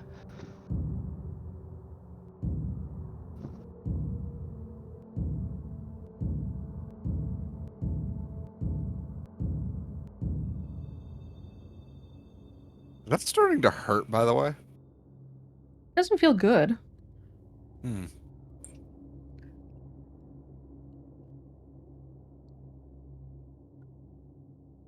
He was the head of Project Harmony for the first year. And then she fucked off. 1, do I have to make a will save? 2, Yes. do I have to make an insight? Yes. Okay. Aurelia, you have successfully squirreled Kira away into the dark. The one time my stealth comes in handy because I know what's God damn it! coming. This is the one insight I did not want to max out. You know. Oh god. You know what he means. She took a lot of trips home, I remember. One of the few Lucids who were allowed to leave and come back. Carried a harmonizer on her that looked like a music box. Small thing. It fit on the palm. She had pictures of her kids hanging up in her office. I remember looking at them when she was injecting me, sticking that needle into my spine. Oh my god. I don't think I need empathy to understand that. No, you do not.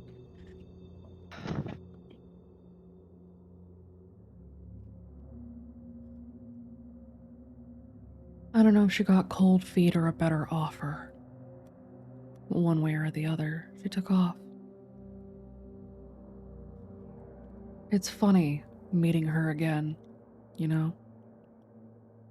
She's a different person now. God. Oh no. And I think our time to chat is up. It's been good talking to you. I've got somewhere to be. For the record, I hope you had a chance to tell Arcana goodbye. He turns around and he leaves. Jack, as he starts around, Jack eyes at Lincoln like, "Hey yo, what do we do?"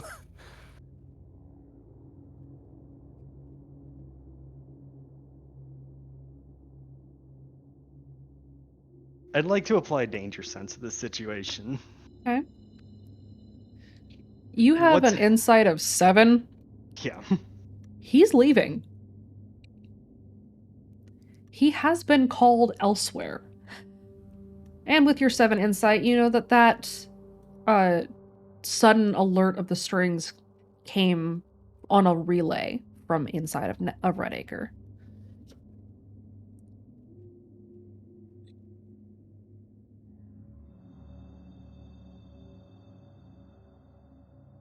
How's our pathway? You guys have a clear path out. Zeke is left. We run. Run. All right. We run and we don't look back. Yeah, Jack you guys grabs know. whichever of the girls if they aren't able to run. Wraith, you have legs now. Any of that? You What? guys run.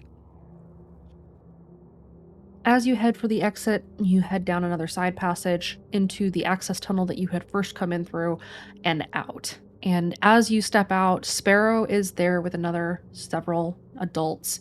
They are racing towards the door, and as they see you come out of the hatch, she slows down and takes a very heavy breath. You okay? No.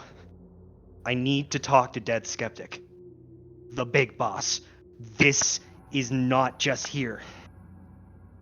We lost I need contact everyone. We lost contact with DS 2 weeks ago. Is there anyone else that we can reach outside? Anyone? Maybe. Let me make a call. We need it done. We need it done yesterday. What's going on? You gotta give me something to work with. Red Dawn is not just for Redacre. There are instruments all over the world. What? Chicago, Sacramento, UK, they're everywhere. This isn't just for us. This is doomsday. I'll be right back. Sparrow pulls out her phone and steps off to the side. Mark and Sandra race up. Are you okay? What happened down there?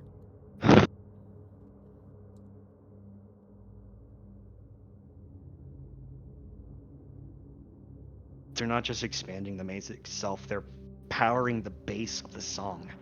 That's going to be how they're powering Red Dawn. Every different part of the instruments around the world, they're going to be used as a global harmonizer. There's a project. It was called Project Harmony. They had 3 test subjects that they were trying to use as mortal extensions to these weapons. It didn't work.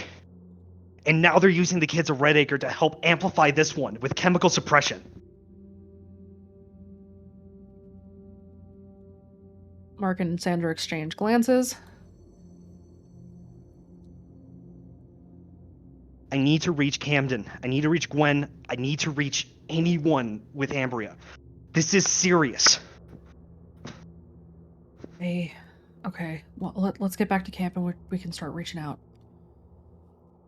Maybe your team has some contacts. Shit. I need to go talk to the pit boss. And Baxter. Mark steps off to the side. As Lincoln's going to be leaving the scene, he's going to reach into his phone and, against his own personal judgment, because it's his personal judgment, he's going to try to reach out to Baxter during Team 2's mission. Okay. You guys are out. You are safe for the moment, at least, from the maze. The sound of the song has reduced somewhat. Lincoln, Yes. a voice whispers in your ear.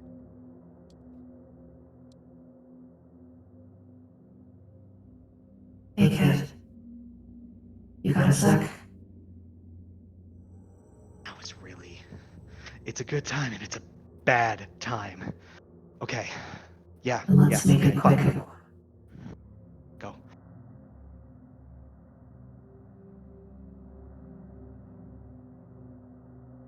And that's where we're going to stop for Team 1. Just when it gets interesting. Okay. Oh boy. Sorry, I was a bit scatterbrained right there. I was dealing with some email stuff. I'm supposed to get an email from the post office, but I haven't gotten it yet. All Boy. good. I'm so fucking stressed. Oh, don't worry. Me fucking too, buddy. Like I'm sitting here gorilla gripping the bottle I've had all day. Was that who I think it was? Oh man, Who do Lincoln you has think some it is? secrets. I'm so fucking stressed. Find thy voice. We'll find out in the next episode. We will find out in the No, next I'm episode. like stressed. I'm tipsy. I'm 'Cause tressed. Lincoln wasn't the only one that called out to her. I don't know what you're talking about.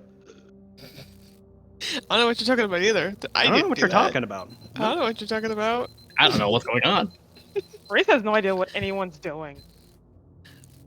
All right, we're going to take 10 and do the switch over. And then we will come back with Team 2. Bet. Bet. No way. Bet. Well, this means I need to figure out how to get rid of this heart now. Bury it. I'm not being stressed. All right. It's too late. That was awesome. I have to go make a phone call now, but otherwise, amazing. I love you all. All right. Bye-bye. Bye. Bye. See ya. Oh. Bruh. What's everyone Bye, doing? guys. Beautiful time. I'm I'm convinced. I'm like, I want to get this shit now to HTS, but I don't know how. Oh god. it You doesn't help probably that want to I'm get not- rid of your curse first. Well, maybe both goes away at the same time. I'm part of Team 2 and I'm stressed. I'm a part of both teams. Anything I feel. You're on both sides. But are we muted? Or can they hear us? We are not muted, but we can be if you guys want to take a moment to regroup. Yes, I'm good. please. All Oh, right. okay. Personally, yes. All right, team. We're gonna mute up for a few minutes. We will be back.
resources. I keep losing it. Where's the resources channel? I'm afraid to ask what happened in Team 1. Let's go. We'll tell you later. A lot of information just got fucking dropped. Lincoln succeeded a very high difficulty insight check to put some pieces together he's been collecting since before he got to Redacre. Of course, he connected all the red strings together, huh? And had Yes. to take some doom as a result. Yep. Full on pull to Charlie Day. Wait, Doom? Doom. Yes. The doom concept is in the book if you'd like to take a look at it. Shit's not good. I Full hope Devin respect can my find mind. that compendium. No pressure. Oh, I feel like throwing up. How we feeling, Team 2? I feel like throwing up. Besides Fine. that. Dean, please go to the bathroom and do your thing. I'm good. Okay. I'm good. But man, Finally that stress calming ain't helping. down. Yeah. Okay. Well, let's go ahead and get kicked off. Team 2, you guys will be running for about 2 hours or so. And then we will call it. Fortunately, I am doing okay at the moment, although I am still kind of a mucus factory. And so I have to stop to blow my nose a lot. So be aware of that. That is Hey. completely understandable. I actually have a question. Yes. Since time-wise, Team 2 is a little bit ahead of us, is Lincoln's call going to be at the start of this session? Because he is calling Baxter. Yes, it will be at the start. Okay, well- But first, let's start everything off with a bang. Team 2, roll me a random. Let's see how your luck is. Hey! Can I not? Roll it. First one. Hey! Oh, wait. Get out of the 600s. Second Hey. one. Oh, Devin. Frick. I did 800. Can I roll again for Izzy? Chance, roll again for me. Look, y'all. I'm rolling. Just. Oh, Fuck. Oh my god, Chance. are we sure you're supposed to be, have okay luck on that character? Stress. Please look forward to it. Oh no. Oh no. Let's just get a deep-fried, intensified black and white Yoshi P in here that says please look forward to it in demonic letters. I hate that. And you just made me almost choke on a turtle. Turtle. What's the inverted It's, wheel of fortune? What? It's the caramel pecan chocolate desserts. Oh. I don't know what Oh, else I dear. expected. Wheel of fortune reversed. Upheaval, lousy luck, unwelcome change, and setbacks. Congratulations, Chance. You good? Chance. No. I am unhinged right now, but we're still going for it. So, Yeah. Team 2, who would like to give us the recap? Can't remember anything because this week was hell. Can anybody remember what you did last week? Oh, I do remember now.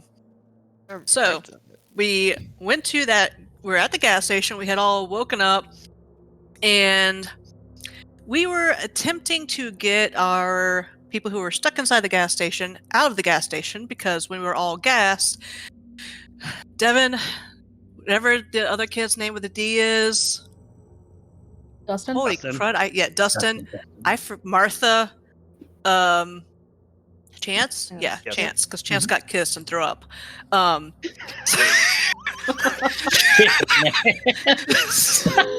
I love how that's the important detail to be remembered. Continue. So, it was Jean. No, was it Baxter or Jean? No, Jean was one who broke in to go and rescue everybody. Mhm. And as they were getting out of the gas station, a weird little tune started playing over the speakers. They thankfully escaped to the roof quickly enough in time and came to realize that they were in a really, really, really, really, really bad mess because crazy girl Nicole, who loves her needles too much, the guy with the warded eye carved over his mouth, and also Zeke. So we had a wonderful gathering of a bunch of SAO loyalists who actually had, dual ties to other voices because who's ever loyal fully to SAO anymore? So as everyone was attempting to hide either on the rooftop or around the warded RV, we came to realize that a bunch of kids have been kidnapped. All the kids from the town kidnapped and put into these big trucks that were waiting by the gas station. So as SAO's followers drove off with a bunch of kidnapped kids, we also came to discover that there were a bunch of lumps in the snow that hadn't been there before.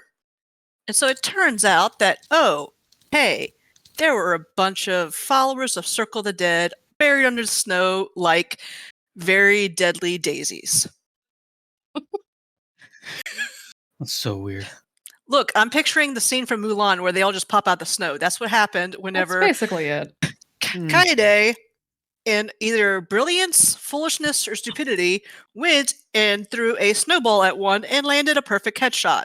With Probably it was mix of everything. basically like the shot heard around the world at Lexington and Concord. Look, that was a great As- shot. Now, every single one of the sleeping White Walkers, is that what we call them? I don't know what the official name was. Snatchers. All the Snatchers who were buried under the snow started popping up, and it was a very awkward silence, especially when the person left behind in the building that Jean had snapped out of her SEO trance came out with blood all over her, because it turns out that tune made her into a cannibalistic murderer who killed the unconscious host that Jean had tranked. So as Jean was going through basically PTSD from that and a whole massive guilt spiral, all hell broke loose. In that time of the Lucids and the Snatchers fighting each other, Group Roof managed to get off the roof over to the RV, and with the RV partially filled up and most of us spending the time not doing anything because we were afraid to start chaos and get killed, we all escaped in our vehicles and left the town to head for the lodge that we had stayed at before. Said lodge was absolute trash place. It looked like somebody had broken in, tore everything up, was looking for whatever they could find, but didn't seem to find what they were looking for. And as we decided that, yeah, we're going to sit down here, get what fuel's left behind, we noticed a very strangely placed trapdoor that had a variant of the warded eye with the Ouroboros, I believe is what it was, right? Yes. So as we found that, we realized, oh no, we're in trouble. And so right now our group is currently sleeping in the RV because we don't want to be inside the building, and we are investigating what's going on and what they were looking for. I threw up for some reason last session. Did you throw up? I don't think you threw up. I think Was it- dude, Before that? I think the I other guy. think it was the Was it session before before that. Yeah, it was session Yeah, before that it because was we the didn't session before actually that. do anything for most of that session because we were too afraid to make moves. You threw up That the session entire before last that session. when you guys accidentally beheaded a human Yes. being and then buried the Yes. body. Okay. And And then, somebody And played then Joker with the head. Baxter kicked the head. yeah, Kick the the head fucking sounded like a goddamn half field goal. deflated fucking kickball, and then you threw up at the Oh. sound. I thought something happened this session. No, Okay. this session we No. didn't do anything at all. We mostly were just hiding there like, do we do something? We're too afraid to do something. All, If we all do we something, really we're going to die. did, all that was really done was Kaede throwing the rock at the Snatcher's head and making him bleed. And we started Lexington and Concord, part 2. You guys Pretty much. overheard a fair amount of information. Yes, We we did, yeah. retained that. We also recorded it on our phones. You sure did. You are aware that there are 3 harmonies, whatever Zeke is, whatever Nicole is, whatever the third guy is, whose name you still don't know. He has a warded eye carved over his mouth. You guys are now back at the lodge. The inside of the lodge is not suitable for sleeping in. All the windows have been broken, the doors are busted down. It's very cold inside, and so you're sleeping in the RV, which, while it had been a bloody disaster before, is a lot cleaner now after Yes. it had been, taken care of by Baxter, Jean, and Kira. So you guys, it's kind of late at night. It's about 10 p.m. You still haven't heard from the other team quite yet, and you guys are in the RV trying to figure out what to do next. You haven't heard from your team. Everything going on in the maze has been, chaos as far as you're aware, but you still don't know where they went. You did manage to recover the ones that you were looking for. You got back to Dustin and Martha and Adam and Izzy. Adam is hanging out with Kaede. Izzy is asleep. She is in her bed. So let's go ahead and go down the list and see what everybody's doing right now. We'll start with Alex and then check in on Devin after that. Okay, so Alex, still processing the horror she had seen of Snatchers eating people and Lucids fighting each other. She is mostly keeping an eye on things. She has her drone repaired, and she's basically just using her drone and keeping watch, and mostly staying to herself while she's keeping an eye out for trouble. Okay. And what is Devin doing? Devin is still convinced that there's something that is important inside that place. So after he's made sure that everyone has eaten, because we'll have cooked food and made sure everyone ate a meal, he is going to continue investigating to try to figure out why someone tore up this place so badly, because clearly they were looking for something. And if they're dealing with supernatural stuff, that something might be important, like ancient relics, because he's watched too many movies. Indiana Alright. Jones much? Holy shit. That is one of his Devin. favorite series. Roll me an insight and then roll me an investigate. Okay, I have so many windows. I have a Zoom call still open. Let's see. Insight and investigate? Insight first, then investigate. Cool, they're both the same number. Okay. That works. What did I... Oh, fate. Let's roll. Sorry. I'm like, why does that doesn't look right?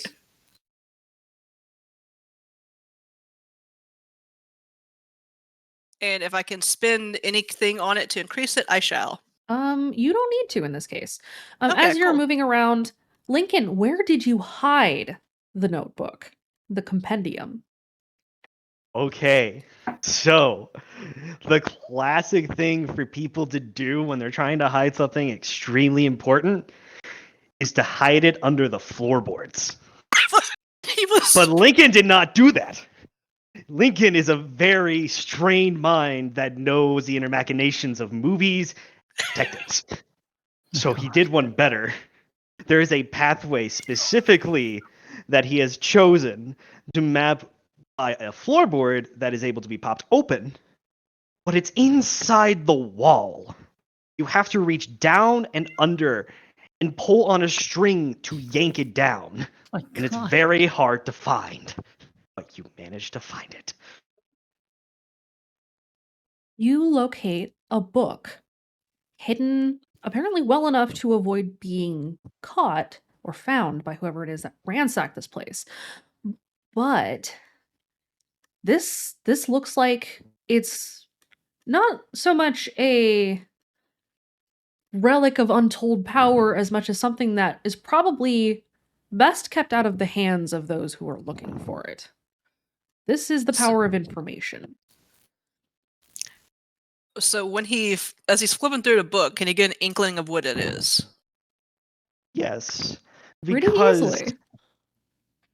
there may be a table of contents of like multiple different phrases and names that Lincoln was able to sort out immediately with all the previous checks he did in the prologue of All the Stars in the Sky. That seems to span about 4 to 5 different pages. And these lines are about 60 lines a page. As you're scrolling through them, you see the sketches of names, symbols, ethos, and brief descriptions on like the reason why they were targeted. This is an entire encyclopedia of voices that are dead, alive, and almost about to die. He just like kind of goes pale, like, oh.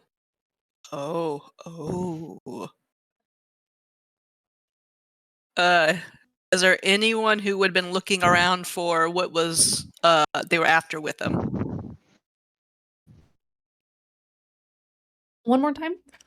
Was there anyone who was also looking around and trying to figure out what happened in the apartment, in the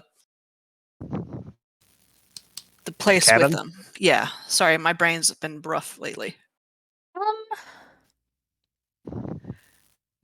I mean, so I guess I don't fully understand the question. Is there anyone like in the same room with them as they were like? Did anyone start trying to investigate cabin, trying to find out why it was like torn apart? Oh, is Devin Well, alone in yeah. the cabin? Yeah. You are alone right now. Okay. So he's like, okay, this is the thing. This is the thing. Wait, would this be before or after Baxter found the trapdoor? This is after. This is well after.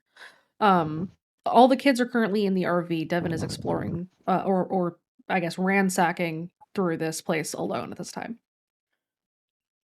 All right, yeah. So once he has the book, he's gonna close it. He's going to tuck it into his shirt waistband and pull his shirt down over it and head back for the RV. Baxter, in the RV. What are you doing, buddy? Would Baxter have gotten a text message from Lincoln? From a cat? From the cat. How Lincoln, loud that was. do you text Baxter or do you call Baxter? Lincoln would call. Okay. Lincoln, call. Baxter. Baxter would answer it. Bax, you there? Yeah, what's up? Jesus, we've seen some shit. Where are you guys? We're back at the lodge. Okay, look, I don't know how long I have, but I need you guys to find us immediately. This is bigger than we imagined. Okay. Kira's with me. She's okay. She's gonna be out for a little bit. Shit, alright. I'll tell everyone that we need to go find you guys. Look for the tinfoil. We're with a bunch of dead skeptics. Okay. You'll find the Camino out in the middle of the woods. Alright. All right. I'll see you soon. Yeah. And with that, he will hang up and he will. Is anyone else awake in the RV or is it just him? That's a good question. Chance, are you awake or are you doing other things?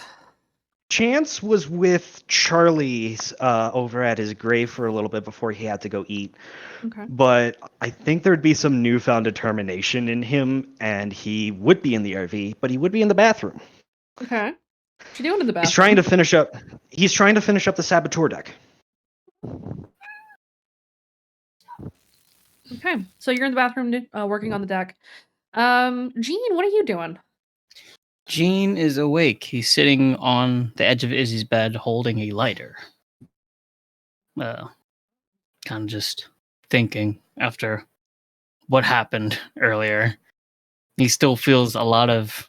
I don't think it's called survivor's guilt in this sense, but he definitely feels a heavy load of guilt. And while it might not necessarily be his fault entirely, he still feels incredibly guilty for not opening the door of the RV to let the kids in so they wouldn't get abducted, and not going back to help the scared lady when he snapped them out of their trance with Boombox. So he feels incredibly just kind of numb. He's kind of very zoned out. He's not too focused on anything, probably just staring off into space while kind of just flitting the lighter between his fingers, waiting for the bathroom to open. So you have a light.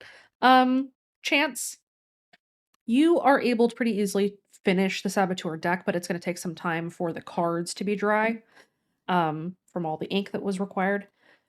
And you are able to come out of the bathroom.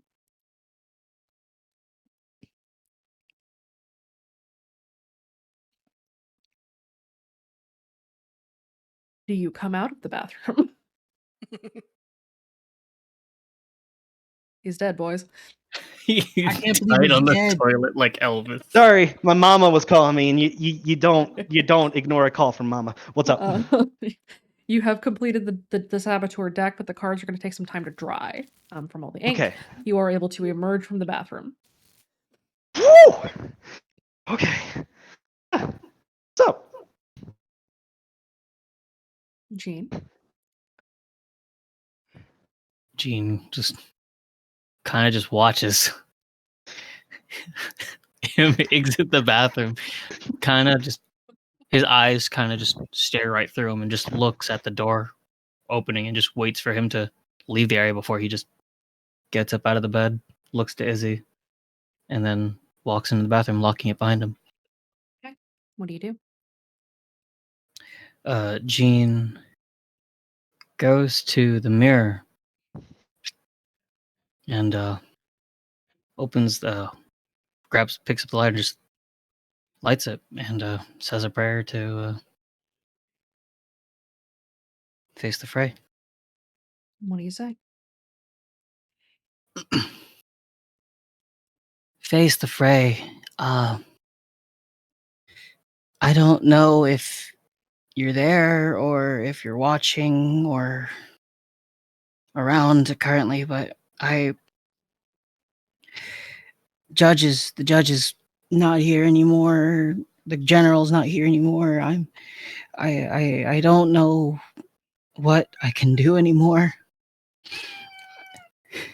Jean's holding onto the cat plushie. Okay. He gives the plushie a squeeze. I don't know if I can do this anymore. I know it's not my fault that the kids are gone, or that lady became, a murderer and then she died. But it feels like it's my fault, and I don't want to be. I need help. I need something to keep me going, because I don't know if we're going to make it out of this. And if anyone makes it out of this, if there's any chance, it has to be my sister. I don't care what happens to me anymore. If you're there, please help I me. am here, Boyle. And I've been watching. You're right. It's not your fault. What happened was monstrous. Those who did it, greater monsters for it. But you are a lot stronger than you think you are. The general is gone, but the judge is here. And I'm here in you. In your heart, in your head, in every move you make. You might not have been able to stop him, but you can make him feel the consequences. And I'll help you do it. Because you're one of mine, Boyle.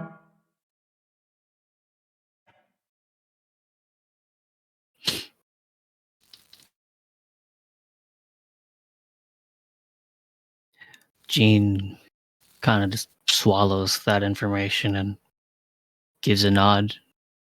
Let's do it. Let's give it to him. We'll get you out. We'll make him pay. We'll see justice done. Yeah? Yeah. To every one of them. Without a doubt. You've got a good heart. You've got a strong, good heart. You're not a bad kid. You're not a bad person. You have a sense of right and wrong. That makes you special. It makes you stronger than you think. So chin up. You've got me in your corner. Let's get him. Thank you.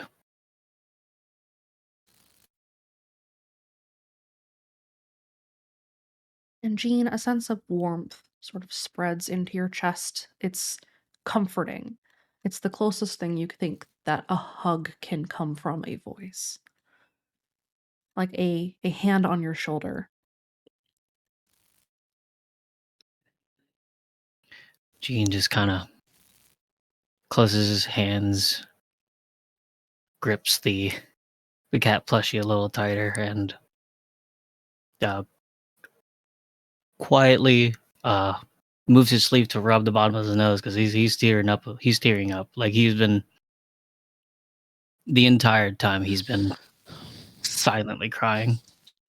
And he waits until he's recovered enough before leaving the bathroom. Okay.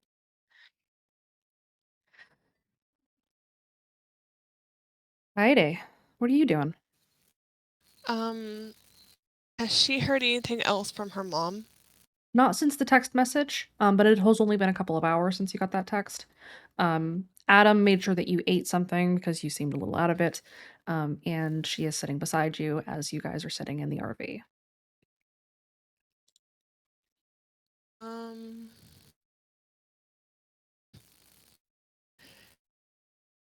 She's just kind of out of it. It's been a lot.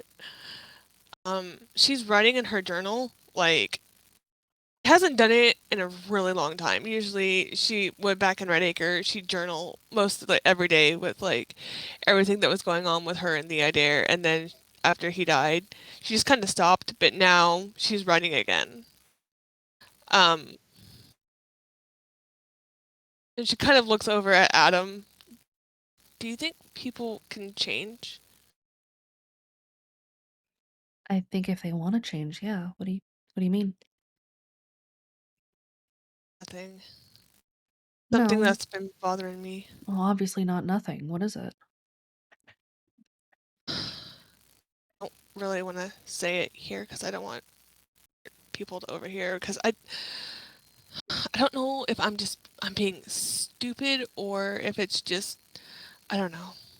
Let's go for a walk. Come on. She'll put her journal back in her backpack and walk out with Adam. Adam will make sure that they both have their coats on and will step out into the cold and lead the way kind of towards the back of the house. Not wandering far, just far enough to get some space. Yeah. Okay, what is it? Back when we were at the gas station.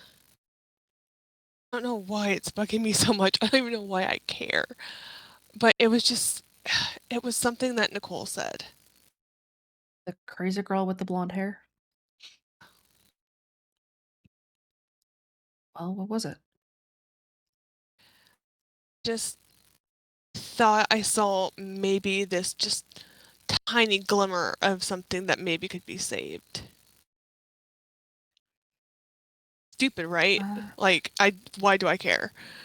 She killed my ex-girlfriend. She tried to kill my boyfriend. Like, why do I care? So, it's stupid.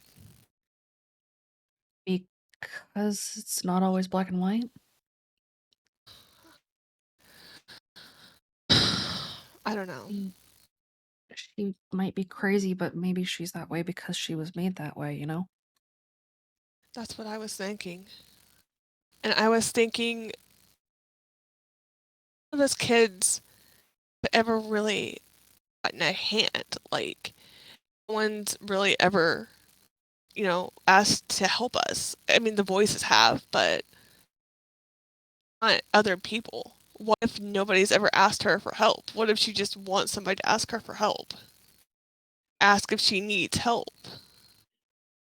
Maybe, but I'm not going to tell you that it's stupid because it's not, but I will tell you it could be dangerous and just be careful, okay?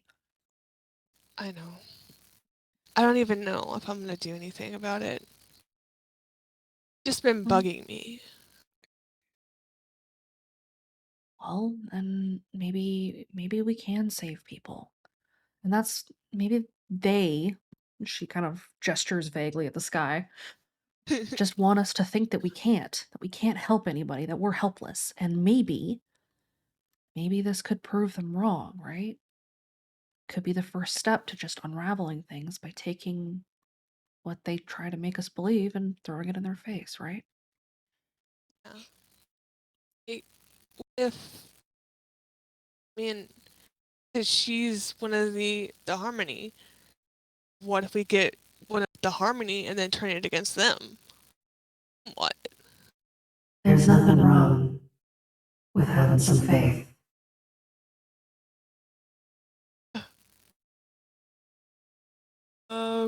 Who is this?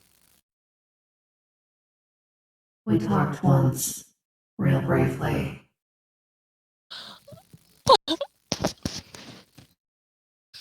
Oh. Yeah. And now you're probably angry with me.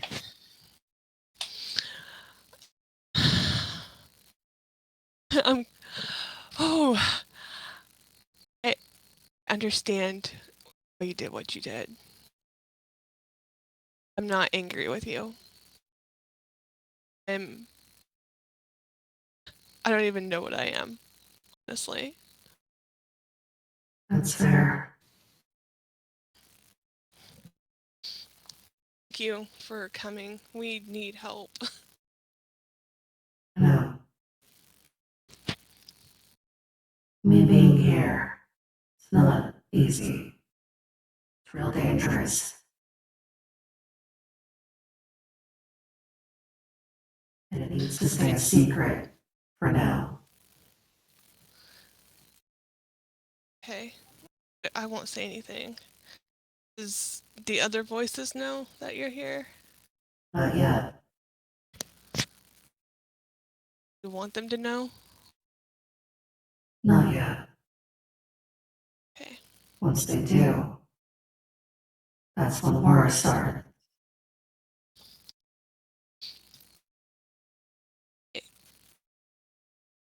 My siblings, my kind, we're not good at keeping secrets, you know? No, you're really not. Once they know, they'll start coming. For you, for your friends, for everyone. But I'm here.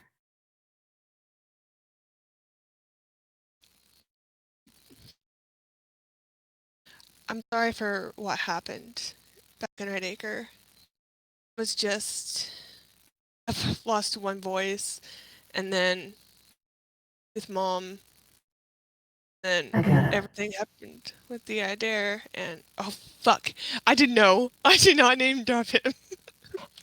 Fuck. Don't worry about it. I get it. Just appreciate you being here for all of us. It's not just about me. I want everyone to be able to be safe again. Got a lot of work to do. Not safe on the outside. Not safe on the inside. So we all just gotta do what we can. But it's coming. You've seen it. Yeah. I gotta get some things done. We'll talk again. All right. Thank you for coming. Survive. Bye.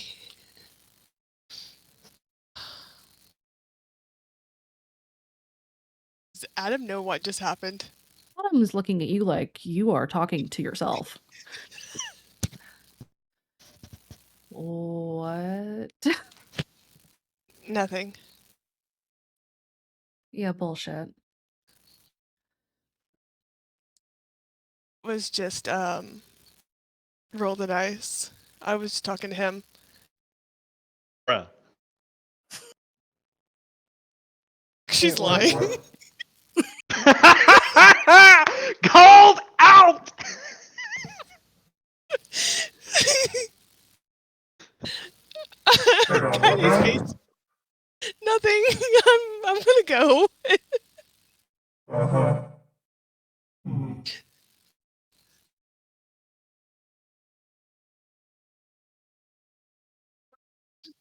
She's gonna walk back to the RV. Okay. She's not gonna say shit to Adam. Just kind of watching you go with a bewildered expression on her face. She should be used to this because this is like Kaede behavior. Oh God. this is totally Kaede behavior, so it's fine. She's distressed. She's acting out because of distress. All right. Well, that happened. Kaede almost fucked up, and it's fine. So Coyote returns to the RV. Devin has found the book and is also returning to the RV, I assume? Yeah, he is. Okay. So everybody circles back at the RV. And Baxter, you have been informed that some shit has gone down and you guys need to go find Lincoln. Yes, and Baxter. That's why Baxter is waiting for everyone to get back to the RV. Okay. Everyone Good. returns. Baxter, the floor is yours. What do you say? Baxter is just going to relay the information that the other team needs help, and about the tinfoil and where the RV is, or the Camino is. Okay. So the information has been spread. Lincoln has called and said that some shit went down, that Kira's not doing well, and you guys have been called to head out. Dustin kind of steps back out of the front of the RV and kind of glances around. Well, we've got some gas, but you guys even know where to look? Like finding tinfoil's one thing, but we gotta find the spot where the tinfoil's at. I know that some of our other hosts were with them, but I don't know. Well, if some of our hosts were with them, that would basically just work as like a ping for us. Like it's a game of hot and cold. 'Cause the closer we get with other hosts, the more roll the dice may be able to connect the strings for us. Ain't that right, boss man? In a sense. What? Oh, yeah. On Sorry, the stream. been distracted. Give me a minute. I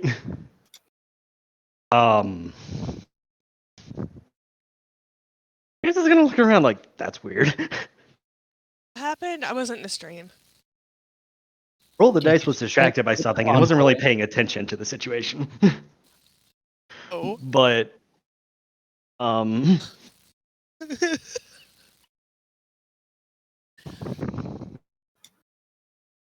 the fuck? Alright, anyway. Okay. What were you saying? we are trying to pinpoint our way back. Do you have a sense on Mark and Sandra right now? Yeah, they just met your friends coming out of the maze. Okay. Something's weird. Something's real fucking weird. You Another mean group of my hosts just went missing. I felt them, I saw them, I could see through them, and then nothing. Oh shit. Ooh.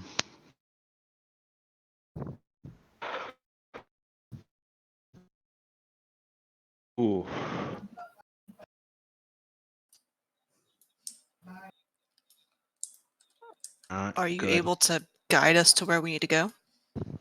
Yeah. Yeah. Yep. We're good. Probably.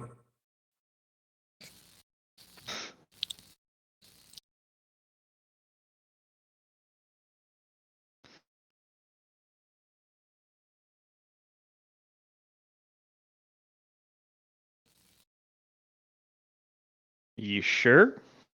Yep. Something's weird, and I don't know what it is, but the quicker we find them, the quicker we figure out what's going on. Yeah, that's a good point. So like I said, just a game of hot and cold between me and Mark and Sandra. That way we can try to pinpoint this tinfoil that Lincoln was talking. What was that? what the hell? The fuck? Alex looks up and looks around quickly, trying to figure out what that is. You hear that too, right, Pit Boss? Yep.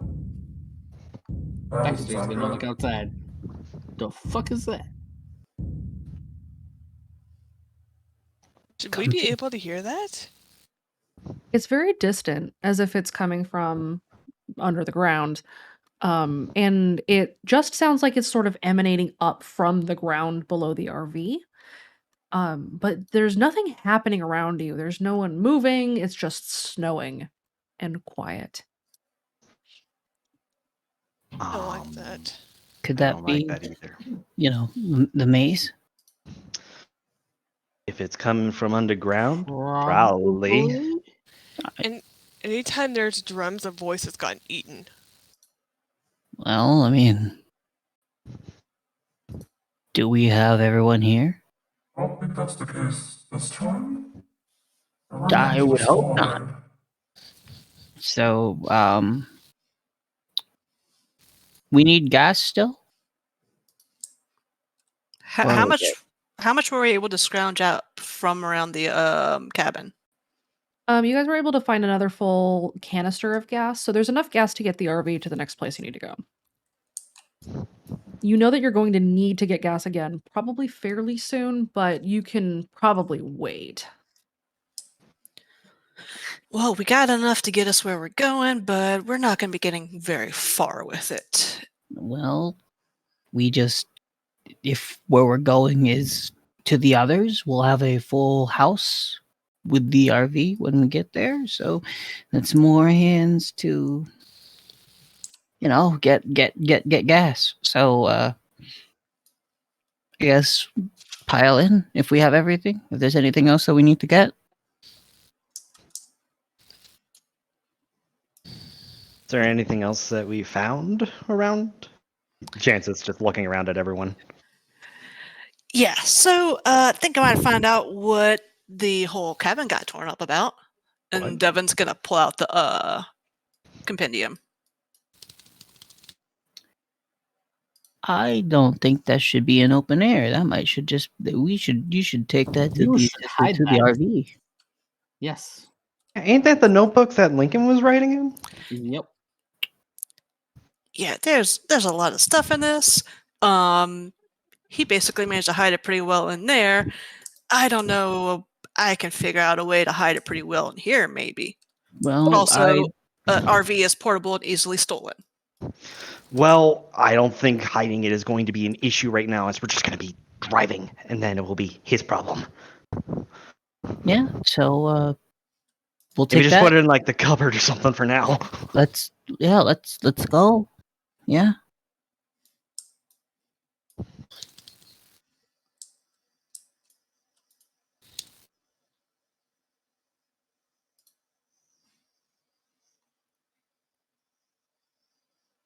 Okay.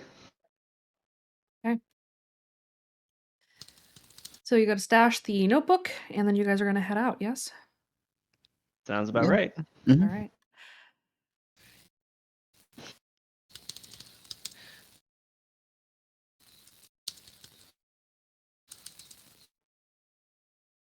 All right, so you guys stash the book and load up the RV. Martha hops back into the driver's seat. Dustin helps everybody get strapped in, and you guys head out.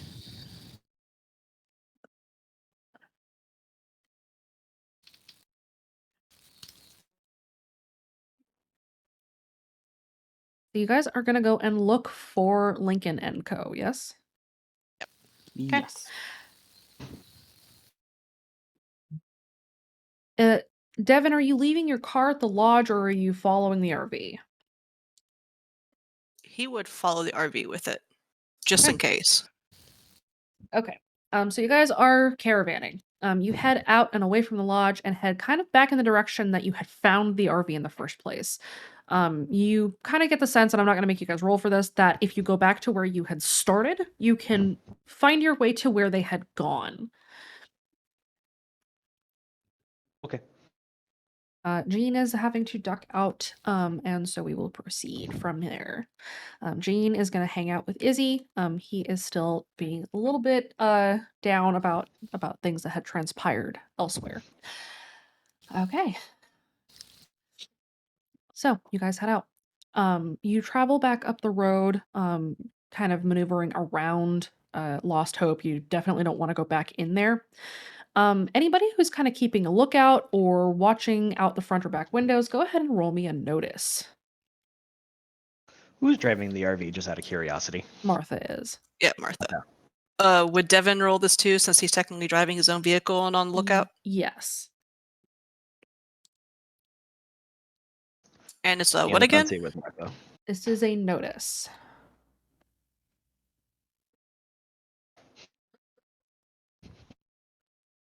Would help if I had my sheet open. All right, first one is Alex. That makes sense for Kaide right now. she's Second one is Devin. she's struggling right now. That's fair. Devin even beat Alex. Is anyone else keeping a lookout? Chance was. Exclamation mark. There you go. Okay. Chance, you do from time to time kind of see lumps in the snow. You can guess are probably more snatchers kind of sleeping, hiding away. Kaide, you also kind of spot these, but you're not really paying them much attention. Baxter, you see that there are quite a few of them, and they seem to be clustered up on the edges of the roads. They are definitely not in the road, though. So as long as you guys don't stay in any one place too long, you can probably guess that you're not going to disturb them much. Devin, Alex, you had noticed that as well. What Senti had noticed, or what Baxter had noticed rather. Devin, you notice that as it gets darker and darker, and the closer you get to where you had started, the lumps in the snow are not just lumps in the snow anymore. A lot of those lumps have dark stains kind of around them, as if they had recently buried themselves, but with hands covered in blood. Oh, this feels like a zombie movie.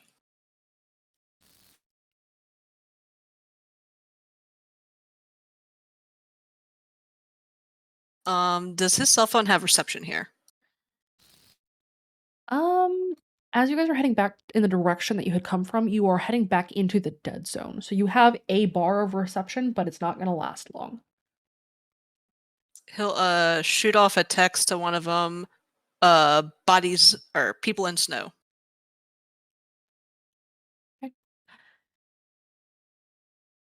Team inside the RV, you get the text message from Devin, people in the snow, and as the text message comes in, signal goes out. And you are cut off again from service.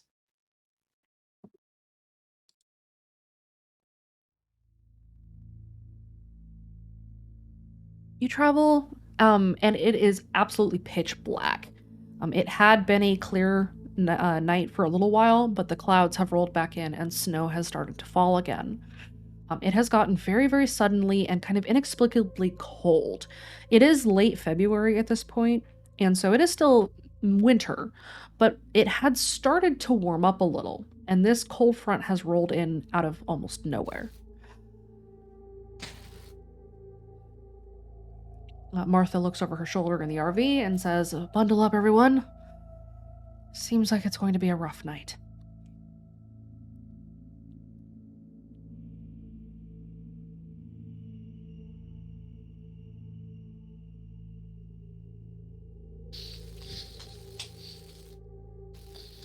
Alex will just be keeping an eye on those bodies, making sure none of them are like getting up. None of them seem to be at this time. Does anyone close their eyes as you're walking or as you're traveling past? Chance will. Baxter will too. When you close your eyes, each one of those lumps under the snow, a warded eye opens over top of the lump, turns to look at you, and then closes again. Oh. Oh shit. Alex kind of glances her way. What is it? Those snatchers, they got warded eyes on them. What? They got warded eyes on them, man. They were looking at us and then they just looked away and fucked off. That's not good. Has Alex ever heard of that before, or heard that being a possibility before? You have not. That's new, and it's never good. It's never good when something's new. They're evolving. And that's terrifying.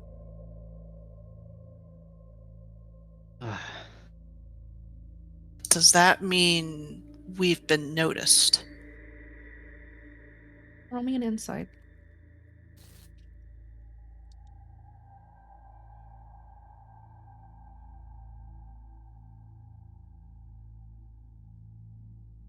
I am definitely boosting that skill for Alex next time. You can tell that you have been... something knows that you're moving, that you're present. Whether or not it cares is another matter. Something knows we're here. I just don't know if we're in trouble or not. Or if those other voices are one way to go to war with SAO.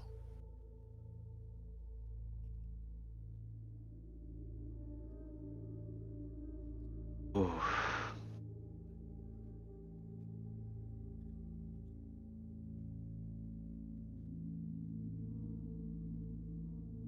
You continue to travel through the dark and the cold. In some places, you notice that there is steam coming up from beneath trees, from small impressions in the snow here and there. Anybody who wants to make any observations about that can either roll me an insight or a lore. I can roll Emphasis- lore, finally. Emphasis on lore about Redacre. Well, just roll a flat lore. I can roll insight.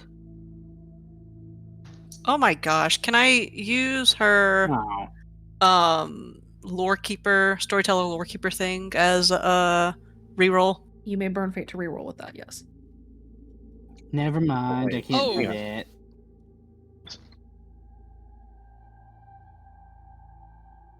Good frickin' gosh.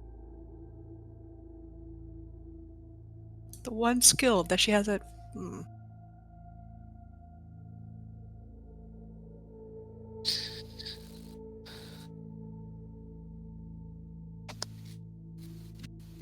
No, I realized at the last second. I was like, "Oh, that's on my main Discord. My bad."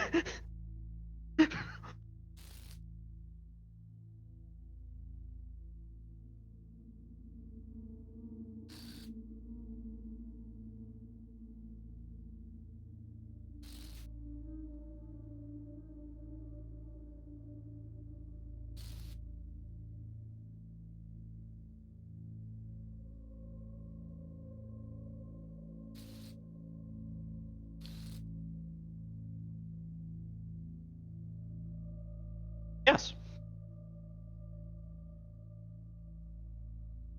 There was one time he was doing something for a roll of the dice there.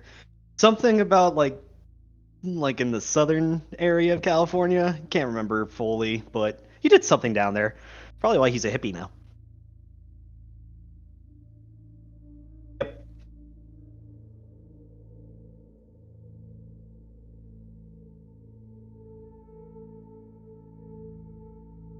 It's not.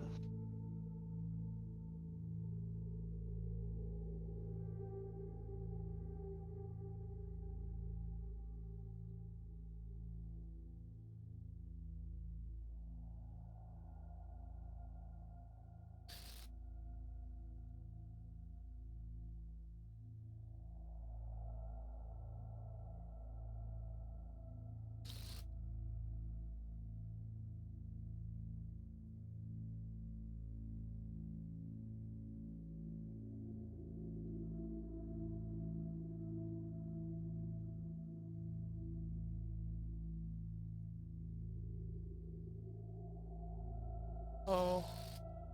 Hmm. Fuck. Looks like tunnel entrances. I kind The of remember. maze. They're maze entrances. Oh. Remember when I used to run missions in the wintertime? This is how we find them. They're maze I know. entrances. Oh, I remember something similar like this. Like there was a time where Bossman sent me over past the Sierra Nevada, and I saw these in Southern California in some regions. Like it was very, very cold, and I remember seeing steam rise up in the most peculiar places. I thought it was just a strange coincidence, but is this something that he can infer upon when they mention that they're maze entrances? What would you like to infer from it? What direction are you inquiring? was there anything similar about what he's learned from the maze and the dreamscape and being in the dead zone that he can correlate to his past? Roll me a random. Okay.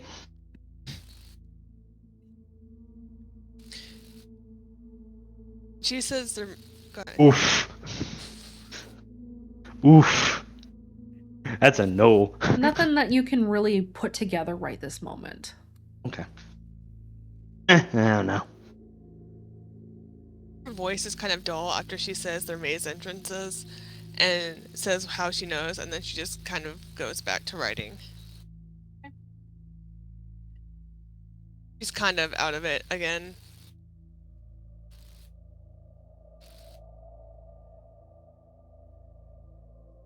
You guys continue to travel through the dark and the cold, heading into the woods once again as you head back towards the place where you had found the RV.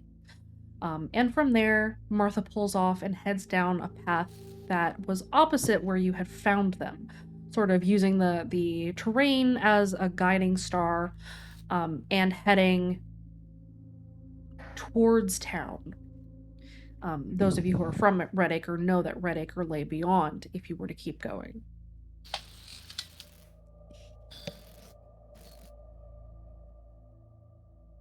Everyone, roll me a random. Let's see how your luck's holding up. Hey. Oh, Not good. Not good. Not good. great. There's a good It's one. okay. Thank you, Devin, for at least pulling that off. extra, please roll high. Oh, I mean, it's higher than what you rolled. yeah, yeah. Not it a high is. bar. Okay.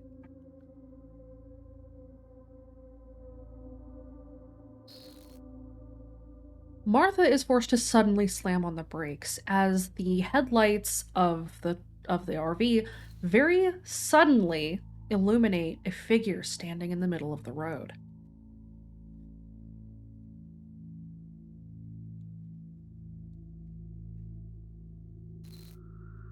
I kind of look up to see what's going on. Does anybody else look out the front window?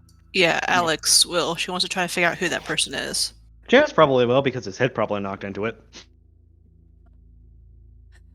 Standing in the middle of the road is a figure, kind of a taller young man, pale skin, white hair, white eyelashes, even wearing a very heavy coat. His mouth is just barely exposed over a black scarf, and carved over his mouth is the warded eye. Wait a minute. It's the same one from the town? That's the guy! That's the guy! It is. That's the one that was talking with Nicole! We should go drive into him.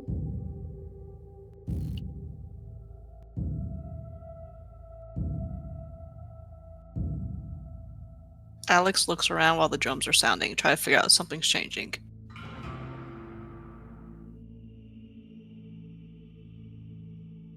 Distantly, the strings are plucked. And nothing outside, or at least nothing overt, seems to be changing immediately.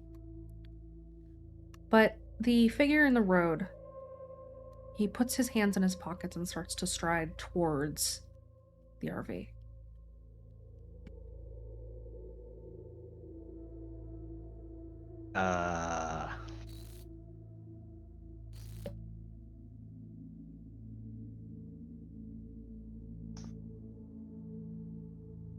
Martha? Should probably just drive. Martha has stopped moving. Roll a notice if you are looking up at the front of the RV. If I'm at the front of the RV, what should I do? Are you looking out the window or are you looking at Martha? I'm looking at Martha. Okay. You don't need to roll then. Okay. Martha has gone stock still. Her every joint is locked. her face has gone pale, and she is making direct eye contact with this young man in the middle of the snow, and she does not seem to hear you at all. All of you notice this. Hey. And Chance is gonna try waving his hand in front of her eyes. Nothing happens. This is bad.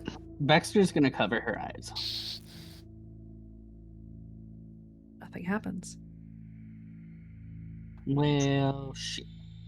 Chance is gonna poke her cheek real quick. How does she feel?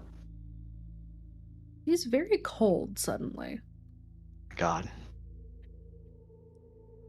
Kaede closes her eyes. Does she see anything? When you close your eyes, Kaede, flooding the entirety of your vision is a massive warded eye. It opens and looks at you, and then closes again. Oh. Where is it? It had been just directly in front of your face. Guys, I think Martha's been petrified. Alex will Hey. check for a pulse. He has a pulse. Hey, Chance, can you close your eyes for me? I'm Just kind of busy right now.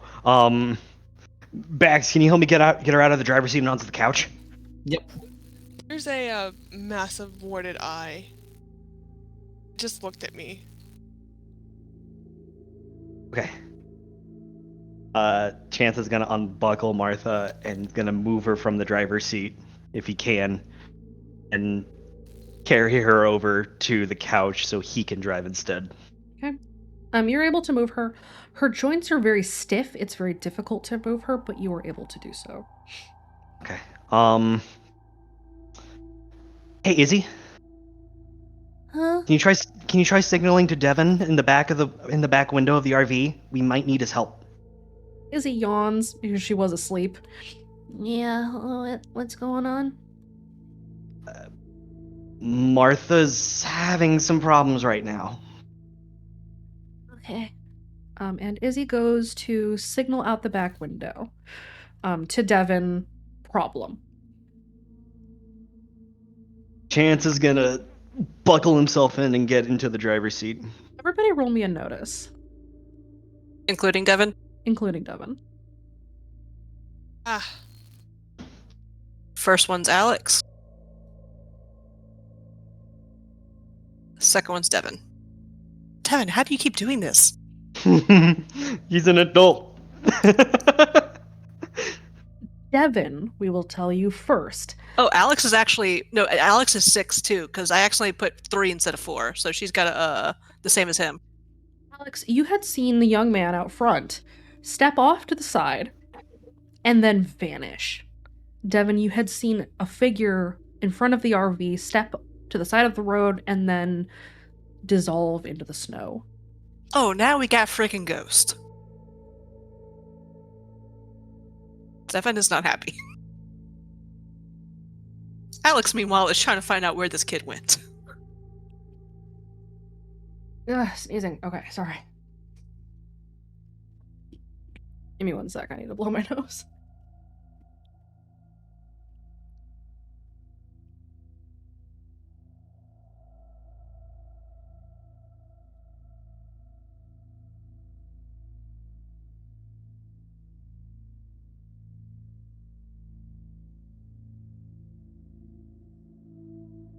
Okay, here we go.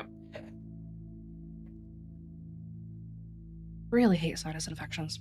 Anyway, Devin, you enter the RV? Does Devin make sure first it's safe to exit his vehicle and go into the RV? He's gonna bring his medical kit with him, lock up the doors, and bring the keys with him. Dustin, as Devin jumps into the RV, maybe we should hook your car up to the back of the RV and just tow for a bit so we can keep moving. Yeah, if you have that ability, please do so.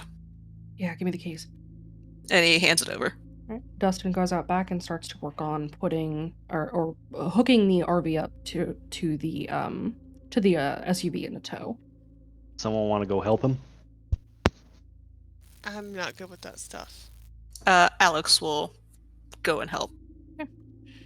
She's pretty sure she can figure it out. Dustin's a farm boy. He knows what he's doing. So Dustin and Alex hook the RV up and get the SUV set up on the back of the RV with a tow. Devin, roll me a medicine.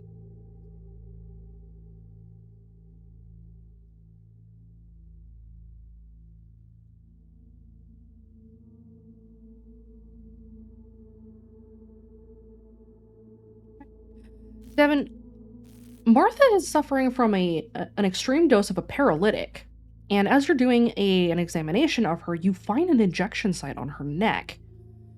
You can guess, based on the information presented, that she's been drugged for a while, but it didn't activate until a few moments ago. So somehow a delayed reaction paralytic that seemed to responded to auditory stimulation? Either auditory or visual stimulation. You're not 100% sure. Oh, this is the stuff of sci-fi happening in real life. Okay. Crazy needle girl possibly injected her earlier on, and something triggered the paralytic to happen now. He's gonna look through his kit to see if he has anything he might be able to give her to nullify it. Roll me one more medicine. Let's see what you've got in your kit. You do have a counter paralytic. You can deliver that to her in small doses to ease her out of it. Yeah, that's what he'll work on doing.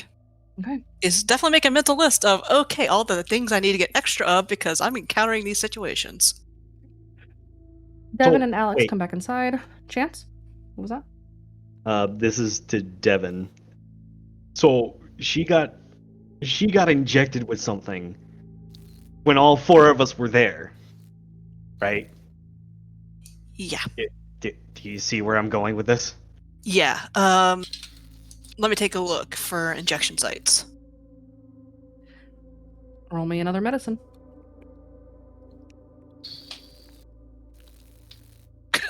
We can get by. 5! You find one on the back of your neck. You find one at the base of Chance's throat. And as Dustin comes back in, and you inspect him, he has one on his inner elbow. All of you have injection sites. All the ones who are inside the building. All the ones who are inside the building. Okay. Bad news is we're basically all ticking time bombs for being paralyzed. Probably shouldn't drive then. And as he slowly starts to unbuckle himself and slowly slides out. Alex will get into the driver's seat then. Have a counter paralytic. The problem is, I don't know if this will work before it's been triggered. I don't even know technically what triggered it. If it was the noise or if this is going into crazy sci-fi territory, like I said. Well, let's count back to what happened while we're driving. Devin looks around. Oh, I don't like this. I don't like this. Alex, you got this? Drove this before. Okay. Devin eyes Dustin. Dustin sits down in a chair and just he's got a 1,000-yard stare, and he's just like, I hate this shit. You and me both. Three's a crowd. Everything was normal until he points at the sky.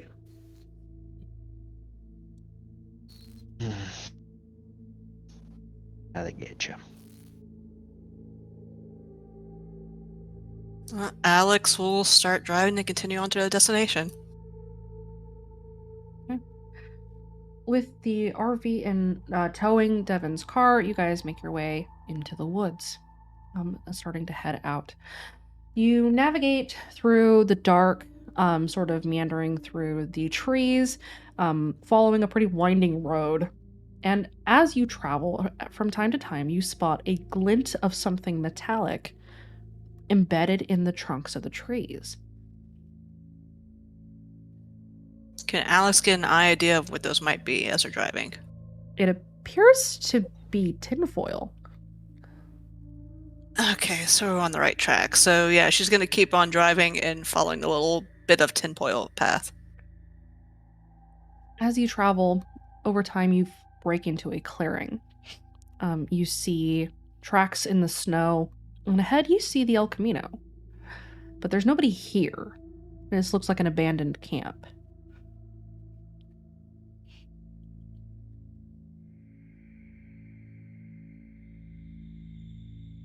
And so it doesn't look like anybody's at the camp?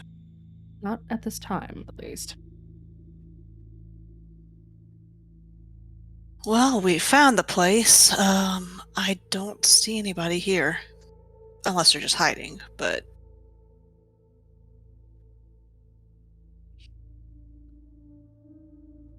As you guys come up to the location, it's a little louder this time.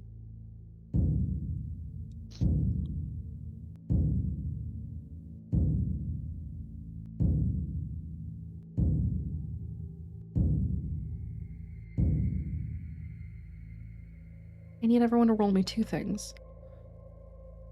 First, roll me a will save.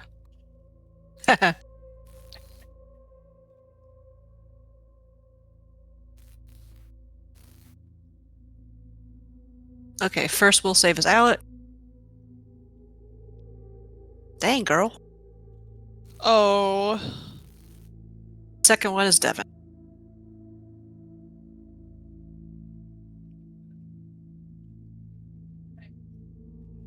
Axter?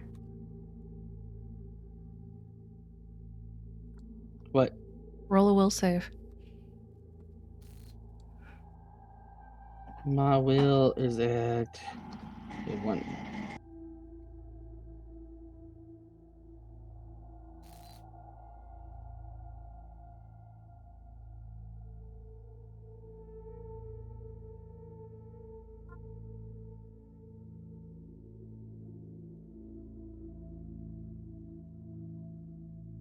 Why don't we take a quick 5 before we proceed to the consequences of your actions? Oh no. And then we will proceed to the end of the session. We'll be back in 5.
Welcome back, everybody. All right, let's go ahead and proceed onward to the ending.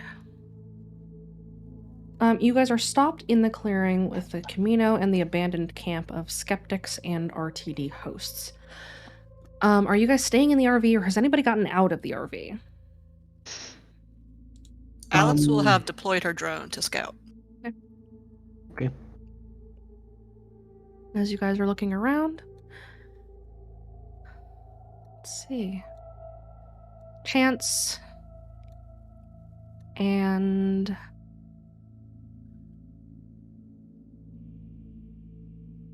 Evan, you both feel kind of odd as you hear the drum beat again. Like you need to get up and move. Things don't feel quite right. Oh, I don't like how this feels. You feel it too, huh? Oh yeah. Alex, you feel nothing. You don't know what they're talking about. So Alex looks at Dustin. Do you feel something too? Feel off, but other than that, not really. Okay, maybe it has something to do with whatever you guys got injected with. I don't think that's what it is. Kaede and Baxter. Both of you, along with Izzy, stand up and walk towards the back door. Whether or not you want to. Alex moves to stop them. Excuse me? Whoa, hey, what are y'all doing? Kaede and Baxter, both of you snap awake suddenly. And you have no memory of the last 2 minutes. Wait, why am I here? You guys were just about to go take a walk out the door. No, I wasn't. Yes, you were. Don't argue me, you were. You and Baxter both got up when those drums started going off and were about to take a hike. The fuck? Okay, so I don't doesn't have to remember. do with the injection. Apparently, those drums are some kind of gets into your heads if you're just near it. I'm not sure, says Dustin, who's kind of peering out the window. We've been hearing it for, hours now, right? Well, why now? Why not then? I mean, they're louder now, aren't they? We might just be closer to the maze. Closer to the thing that's in the maze that's causing this. What does your drone see, Alex? Alex, roll me a notice with your drone.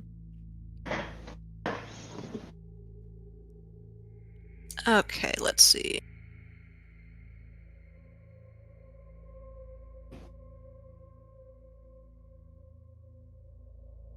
Sorry, I had to math.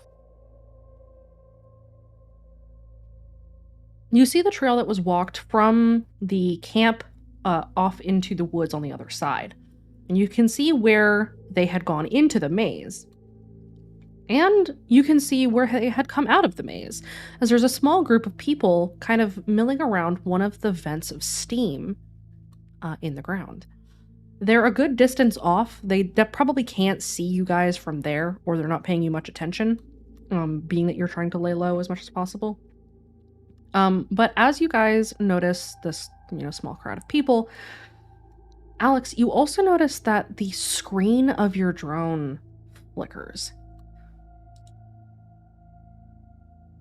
She's gonna tap it a bit to try to figure out if there's like some kind of interference coming the closer she gets to this group to investigate. It's not related to the group, you don't think, because it seems to happen regardless of how close you are with the drone to the group.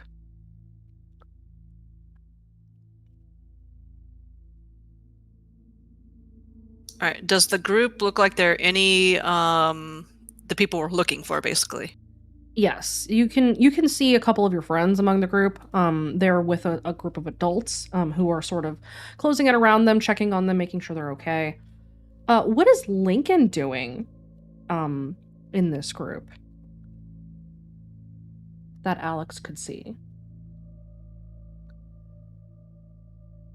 Sorry, give me just a second to figure out what Lincoln is doing. As I just, There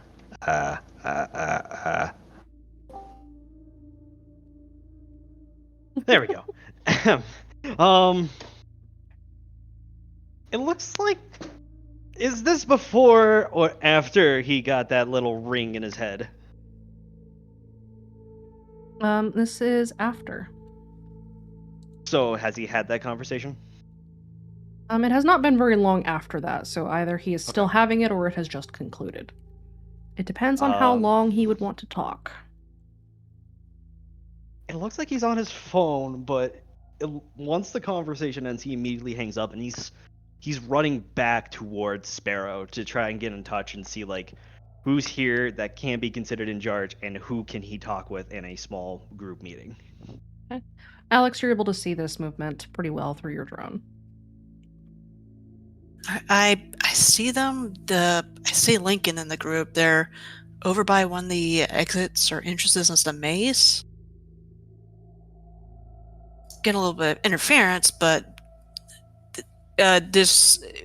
so can she tell who was missing of their friends from this group, if anyone? Everyone seems to be there, although they're in various states of trauma. They're all over there. It's all of them over there. Though, we might need Devin to do his whole doctor thing.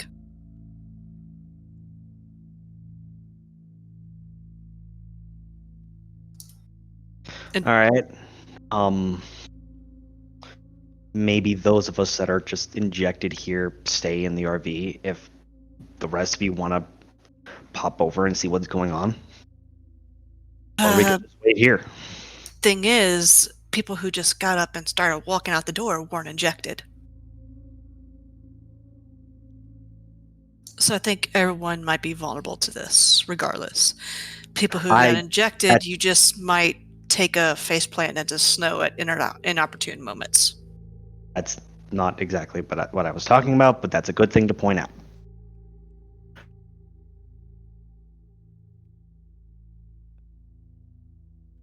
Again, it's one of those situations. It's like, do you just want to sit here and be sitting ducks, or do we want to try to be proactive about stuff? I'm saying now is probably not a good time to split up. So if we all stick together and go out there, and I'm not a doctor, I don't know how to use any of the stuff in this kit. Maybe the bandages. And Devin kind of speaks up. Well, I mean, if we're in the group and one of us starts acting all weird and stuff, we can catch each other. It's better to not just leave a few people here and then suddenly we got 3 sleepwalkers about to go out to their dooms. All right. I'm with that.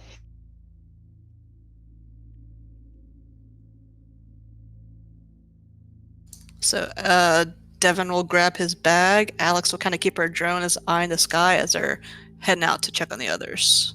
Okay. She's trying to make sure nothing's going to be coming at them. As you start making your way,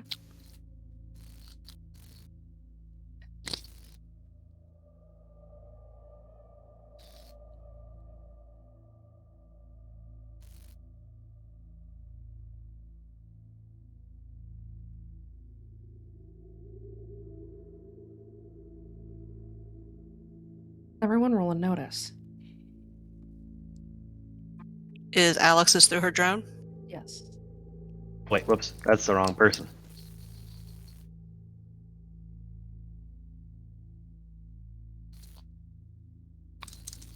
Baxter, roll a notice.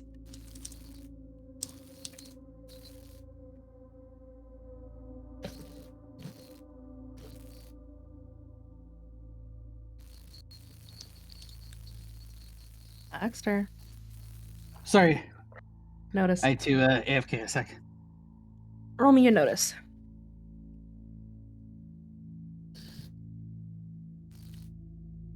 When the Discord decides to switch over.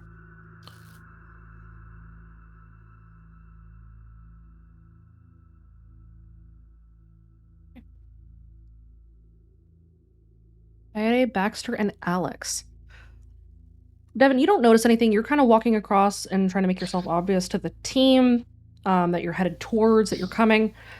A younger woman turns and notices you and then waves.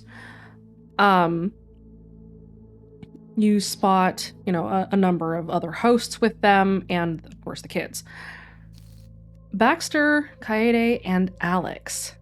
You spot a shadow that moves from the trees behind the group from left to right.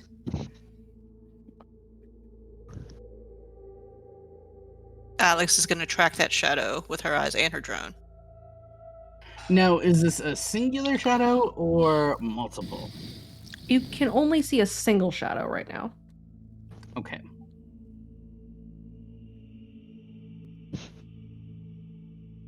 The group does not appear to notice that this has happened.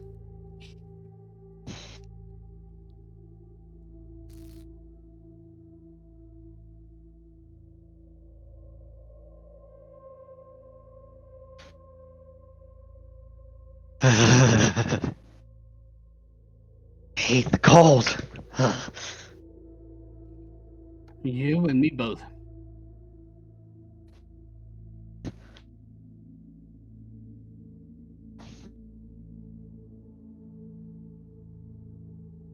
Can Alex pick up where that shadow is or where it's moving with her drone when she notices it?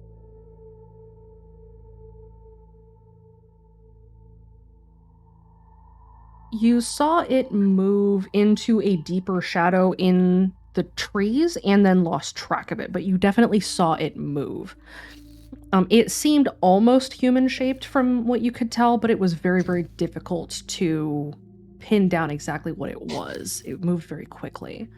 But Alex and Kaede and Baxter, all three of you see this thing move.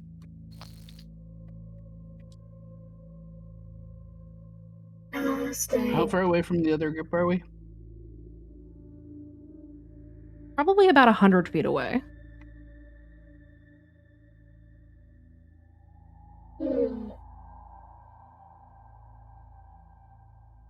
And how far is the shadow?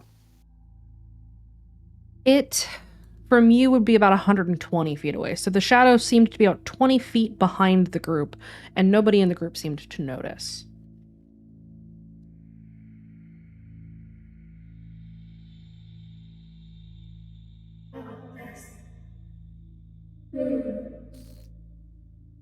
I might have Baxter yell at them to turn around.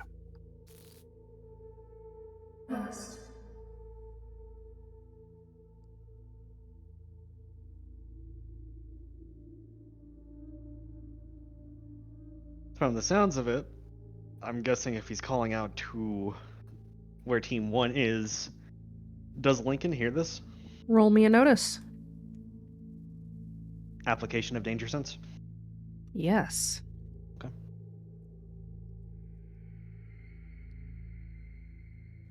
That's a 4. Lincoln, you faintly hear someone yelling. You don't hear what they are yelling, but you do hear that somebody is yelling to get your attention. And at this point, you notice the RV. Shit, it's them. Wait. And Lincoln's just gonna look around wildly. Because he knows that Blackout Club kids are quiet for a reason. If they're screaming, something's going on. Mm-hmm. Turn around! I don't know if you heard that. So Lincoln is immediately scanning his horizons for anything.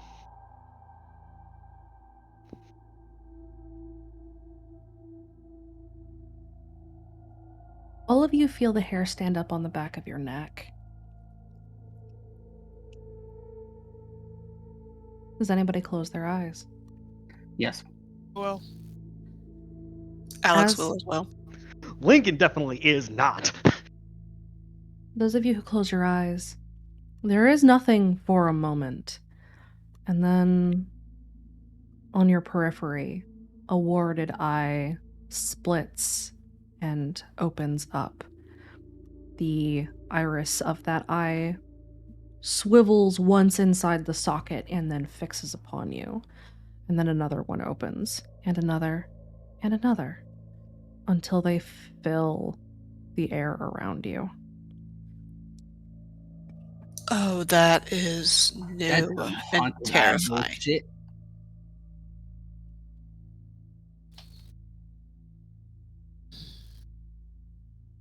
Barrow. What we've found. Curious little children. Whom's the fuck are you?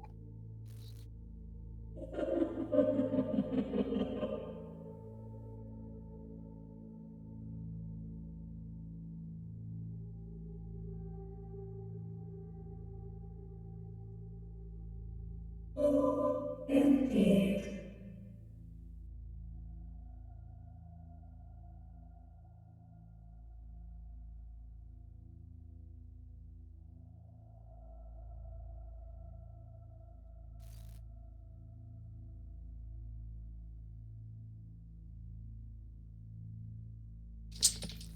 Is this something that Lee can hear as well?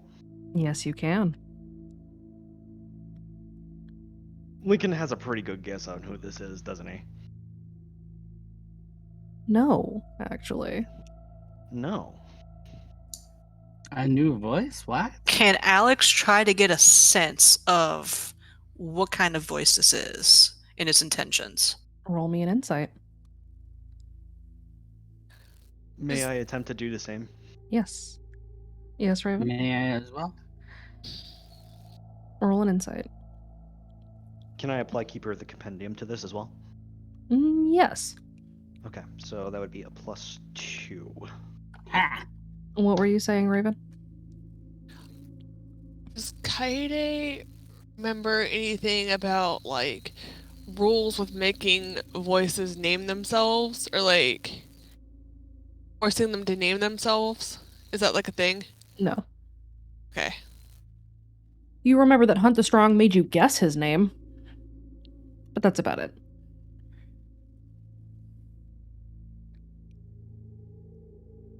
I don't know if I can use anything to bump that up the +2. As an Alex- observer and storyteller. Alex and Baxter, you two in particular. So there's something familiar about this voice, but it's wrong. Very, very wrong. Does it feel like a distortion of in her teeth? Yes. Oh god. She just kind of goes rigid. What are you? I can tell what you aren't. What are you? I'm guessing on this inference. Lincoln understands that this is a infected version of In Her Teeth. It is not. It is not. Then what does he This- infer? That this is a full-fledged voice. This was a harvest? No, Or was it just created? this is not a new voice. But you may roll me a random to see if it was in the compendium. I will.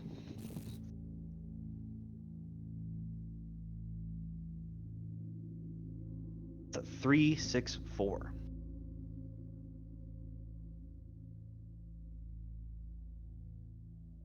This voice was not listed in the compendium.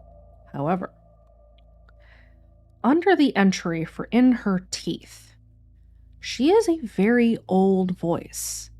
Concepts from the ideals of death, accepting it or wanting it. Those ideals split off over the very, very long time that she lived. This voice,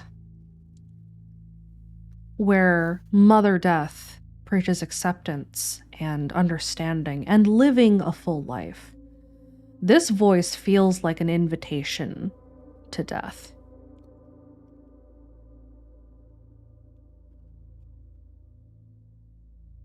So, invitation to death, as in.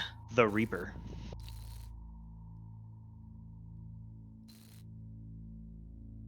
So, in other words, it's a bad voice. Got it.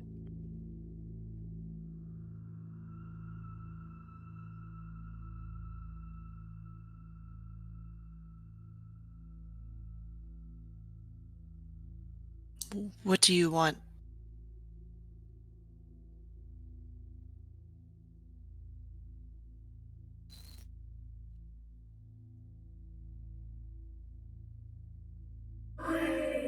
I'm merely curious.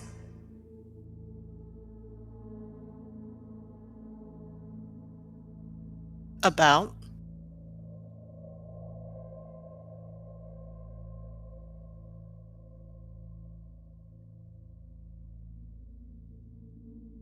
At that time, everybody roll me a notice, Lincoln included. Danger sense applied. Danger sense definitely applied. Through drone or not through drone? Through drone. Way to go, Kaede. Get the same number. Good job. So did Lincoln, but it was worse than yours. What are we rolling again? Insight? Notice. Notice. Just a second. I feel like this is one of those situations where Lincoln's going to dig inside of himself, and I want to burn a fate point to activate Stay Awake. Okay. It doesn't have a special effect yet, but I don't know exactly what you're going to allow for that. For now, just know take what it the bumps. skill bonuses, because we are coming up on the end of the session, and so you will carry it over to the next. Cool. Let's see. Lincoln, you feel this rather than see this. Kaede, you see it. Alex sees it. Devin sees it. Chance sees it. Baxter sees it. Okay. One of the RTD hosts standing beside Sandra, standing kind of behind her, suddenly screams as the shadow wraps around his waist and rips him backwards into the dark. Oh. Wait. What the fuck? That was a Reaver, wasn't it? No.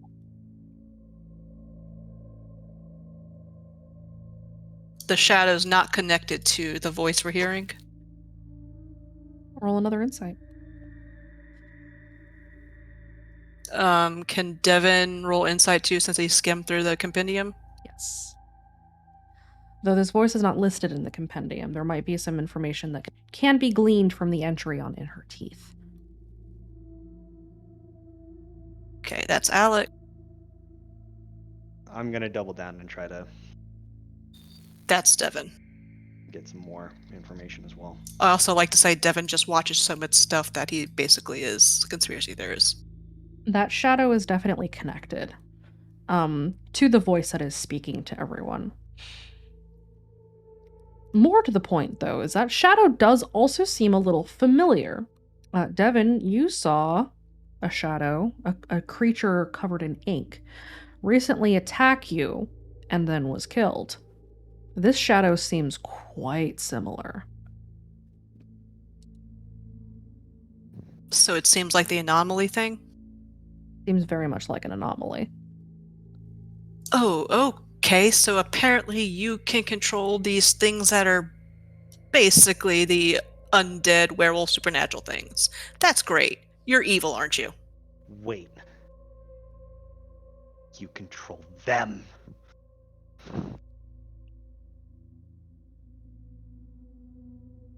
Evil is subjective. I am not evil. I am inevitable.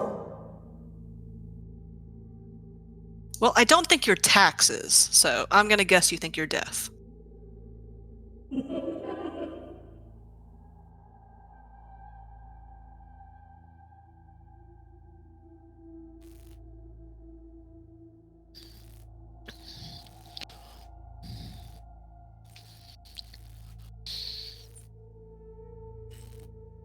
I merely wish to see what my sister guards so zealously.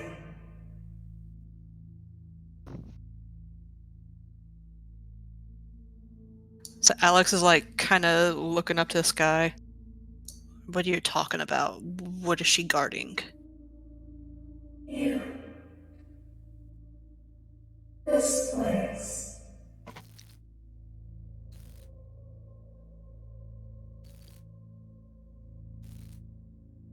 So Alex is gonna like grip her fist tightly enough, like the nails dig into her palms.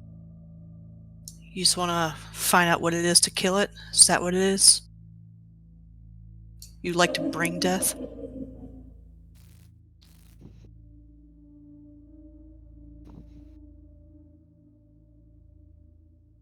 We'll talk again very soon. Can we Oh, not? that. Considering you're a less pleasant version of your sister, I really don't want to talk to you again. Can we not just say we did?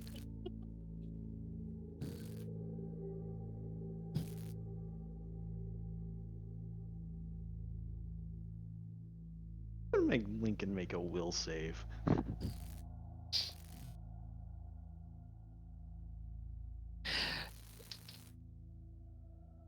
Can I feel if RTD is around?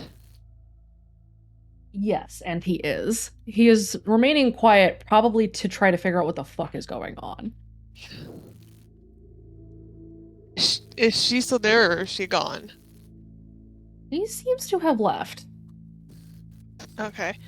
Blackjack and hookers. You've heard that, right?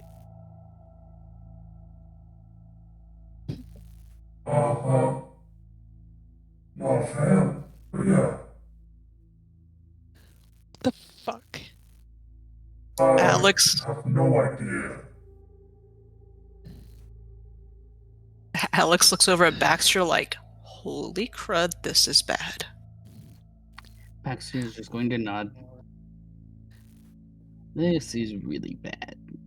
Let's. Chat with my sister. Could that be the weird feeling that you were having earlier? It might be. I thought. But no, it's not her.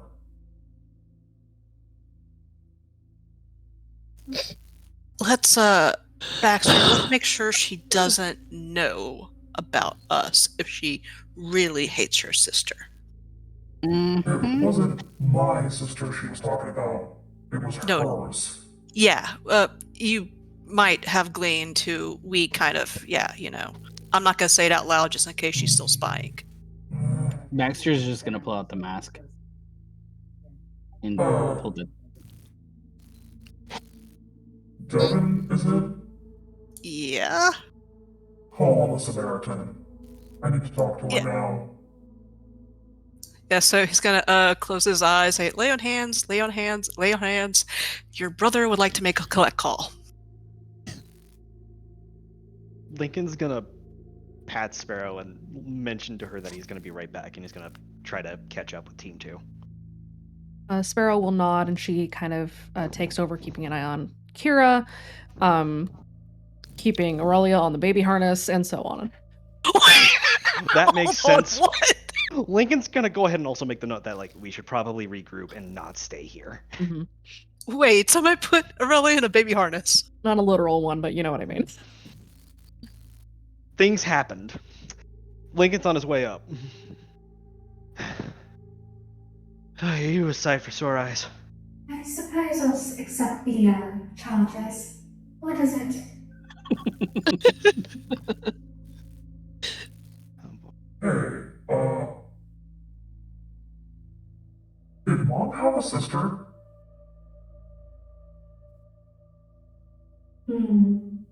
Yes, she did.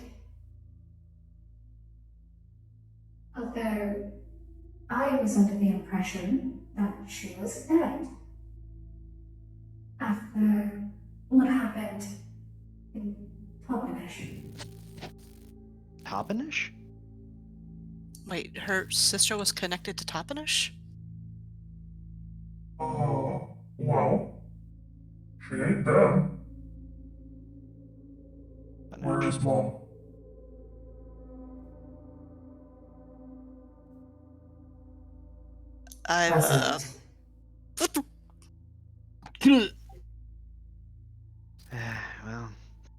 twin Baxter to Alex, just like tensing up at the same time. Hey, Alex.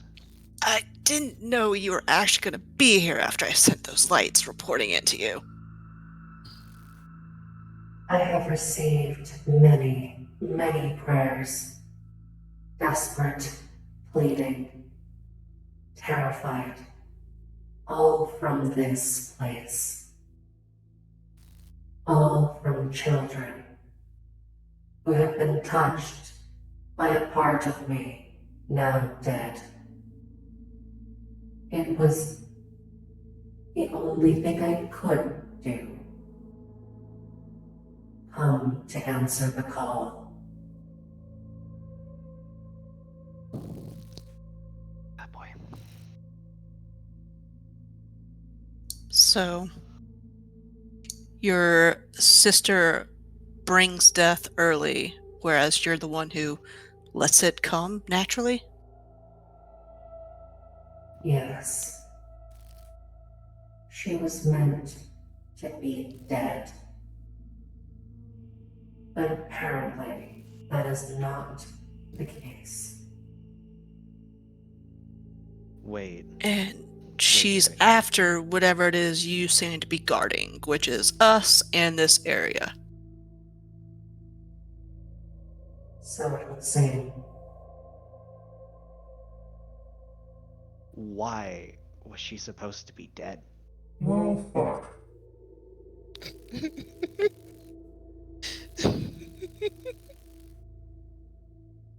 A sibling aided the Eidolon at Topanish. Oh. That sibling was assigned the same fate. How she evaded that fate, I do not know. I have a pretty good guess. Oh. The Eidolon's concept. I don't think it just applies to humans. Living in lesser minds. Beasts. Hmm. Hmm.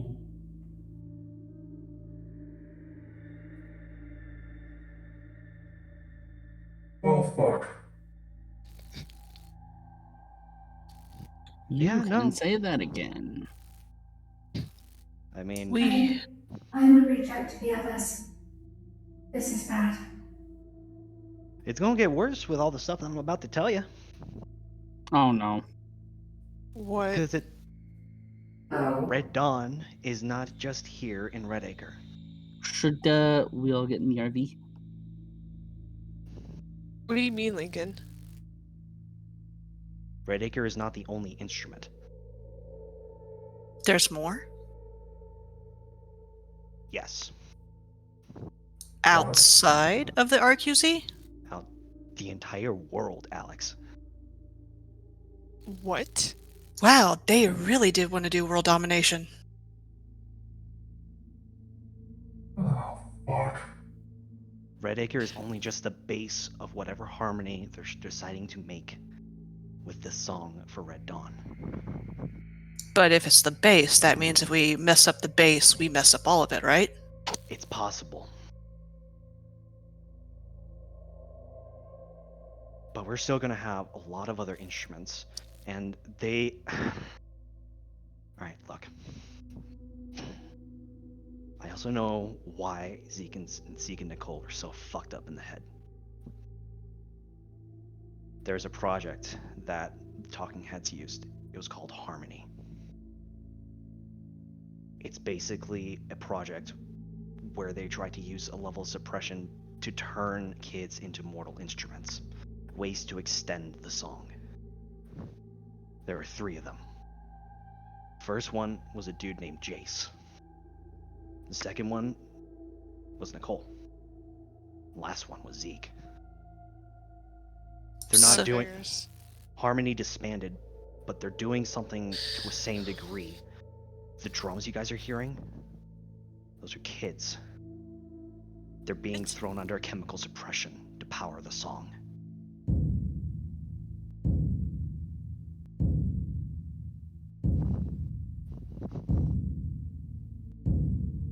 He's literally throwing away children from the club, not just inside Redacre, but anywhere around the radio quiet zone.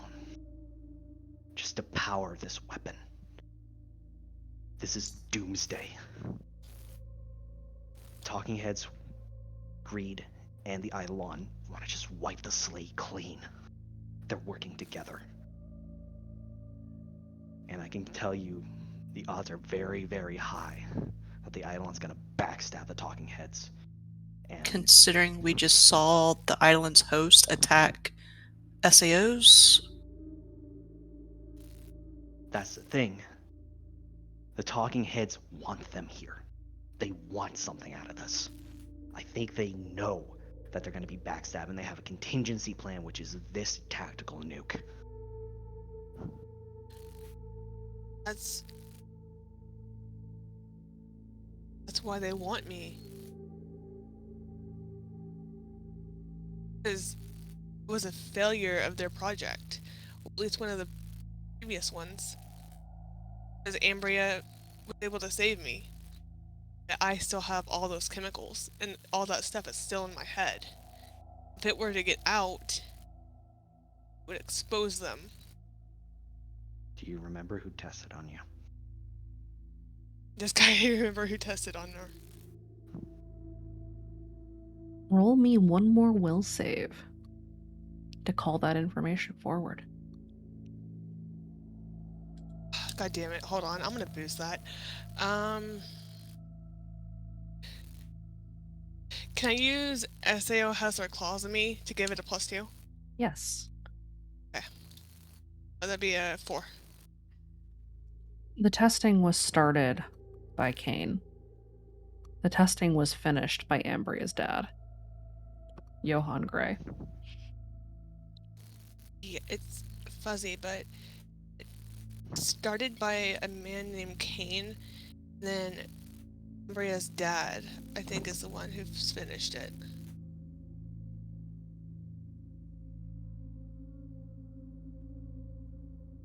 Does the name Kane ring any bells for Lincoln? Because I'm pretty sure that's Kira's dad. It sure is, and you know that. Don't a bunch of us already know that? Mm-hmm. Except I for just Alex. was trying to refer to except that Alex. because, yeah, it's like, Those of you who are familiar enough with Kira know that. Don't remember much because Boss Man has my memories. TV, I think I'm ready to start getting some of those back.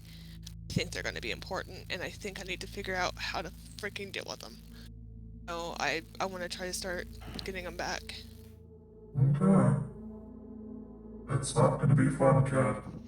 You saw some things that hardened combat veterans usually take trauma back from. So, it's gonna be slow, but I'll help you do it. Would those memories help? Some of them. Others might just hurt you. I don't care. They'll help. And Alright. I'll do it. you know we're going to be here for you, right, Coyote? Mm-hmm. I've been suppressing these memories for a really long time, and I think that world domination is more important than my feelings right now. So We'll be here to support you all the way. But It's a thing. We'll walk you through it and get you through it. You don't want to get it all come back too quickly. Trauma, it's more than just mental. It's physical as well, what it does to you when it comes back. he wouldn't make me remember them all at once. Oh god, no. It'd be a Yeah, shit show. if he did, Devin speaks, I would find a way to punch a god. I've been trying to do that for the past 3 fucking years. Please help me. Well, in any case, yeah, We'll do it. We're gonna need What did you help. get? This is way bigger than what I've got. Shit. Did lay on hands help somehow? I don't mean just you, kiddo, but yeah, she is gonna need to help us. There is someone else I may need the Samaritans' help with. Oh? Kira's brother, Benji. Ah, yes. Young Red Eye? Yeah. I don't have Wait, how I what? can. Okay, well, I've been watching. okay, fair, I guess, whatever. What did you guys find? I see. I'm guessing you guys found Adam and Izzy, but clearly there had to be something else. Well, it was a shit show. There was also a trapdoor in the lodge. Oh fuck. Look, don't worry, I found the thing. Do you have it on you? We hid it in the ye old RV. It's in the RV, so yes. Oh, thank fuck. Okay. You walked into a war, Lincoln. Yep, a What three-way kind of war. You walked into a turf war? Yep. Okay. Who was there? What happened? Zeke, Cole, and this weird kid that didn't talk. What do you look like? He had white hair, right? He had a warded eye over his mouth. That has to be Jace. If he was working with Zeke and Nicole, there's no it couldn't be anyone else. Then it probably was him. Took a bunch of kids, Lincoln.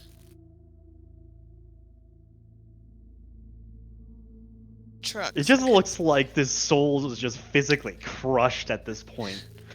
We couldn't save him because Nicole, Zeke, and I guess Jace were standing at the front of the station talking, and there was like 10 Lucids. And I may have thrown a rock and hit a Snatcher in the head.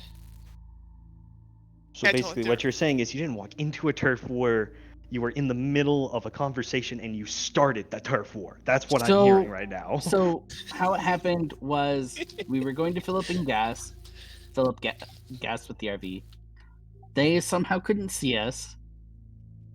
Oh. So they were like inches away from us. If they were to have stepped forward a little bit more, they would have seen the RV, but they didn't. And there were three groups. I'm gonna back you up a second. They couldn't see you. They could not in see that us. thing. Why? Oh, there How? was a Wards.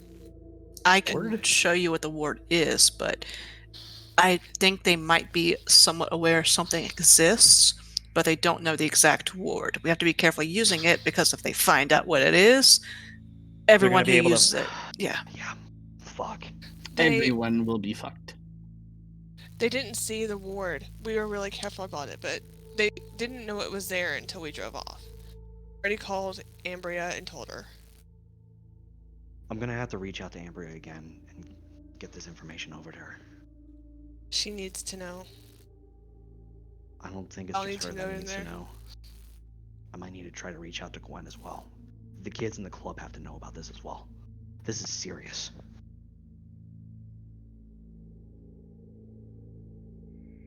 Did you guys find anything else? Were there any other anomalies that you guys found? We cut one of the anomalies' heads off. Burn That was a thing. the old tongue phrase, burn the danger, was able to kill it. Burn the danger. That too, yeah. And their people. Yeah, we found that out too. We also know that there's a cipher in there. Yeah. We didn't take the cipher. We did. Aurelia What? ripped it out of her chest. Why What? am I not surprised? Jesus Lincoln just Christ. stops and then just looks over to Baxter like, What the fuck? Why? Is That this gremlin is always after Old Tongue. was this something the beast made her do? Probably. Yeah, this is why I don't trust them. I know she was looking for. She's been a cipher hunter for a while. I think. Yeah. Disrespecting the dead like that, that's a line crossed. Look. We're gonna burn that bridge when we get there. But right now, we need to keep our heads collected. It happened. I'm not happy about it either. But we gotta keep moving forward. Everyone from the Skeptics and Boss Man's group is regrouping back at the camp, and they're probably going to be relocating soon. I'm going to try to get Sparrow and a couple of others to group up and talk with us about making a game plan, because this isn't just us anymore. The rest of the world is counting on us to stop this as much as we can here and now.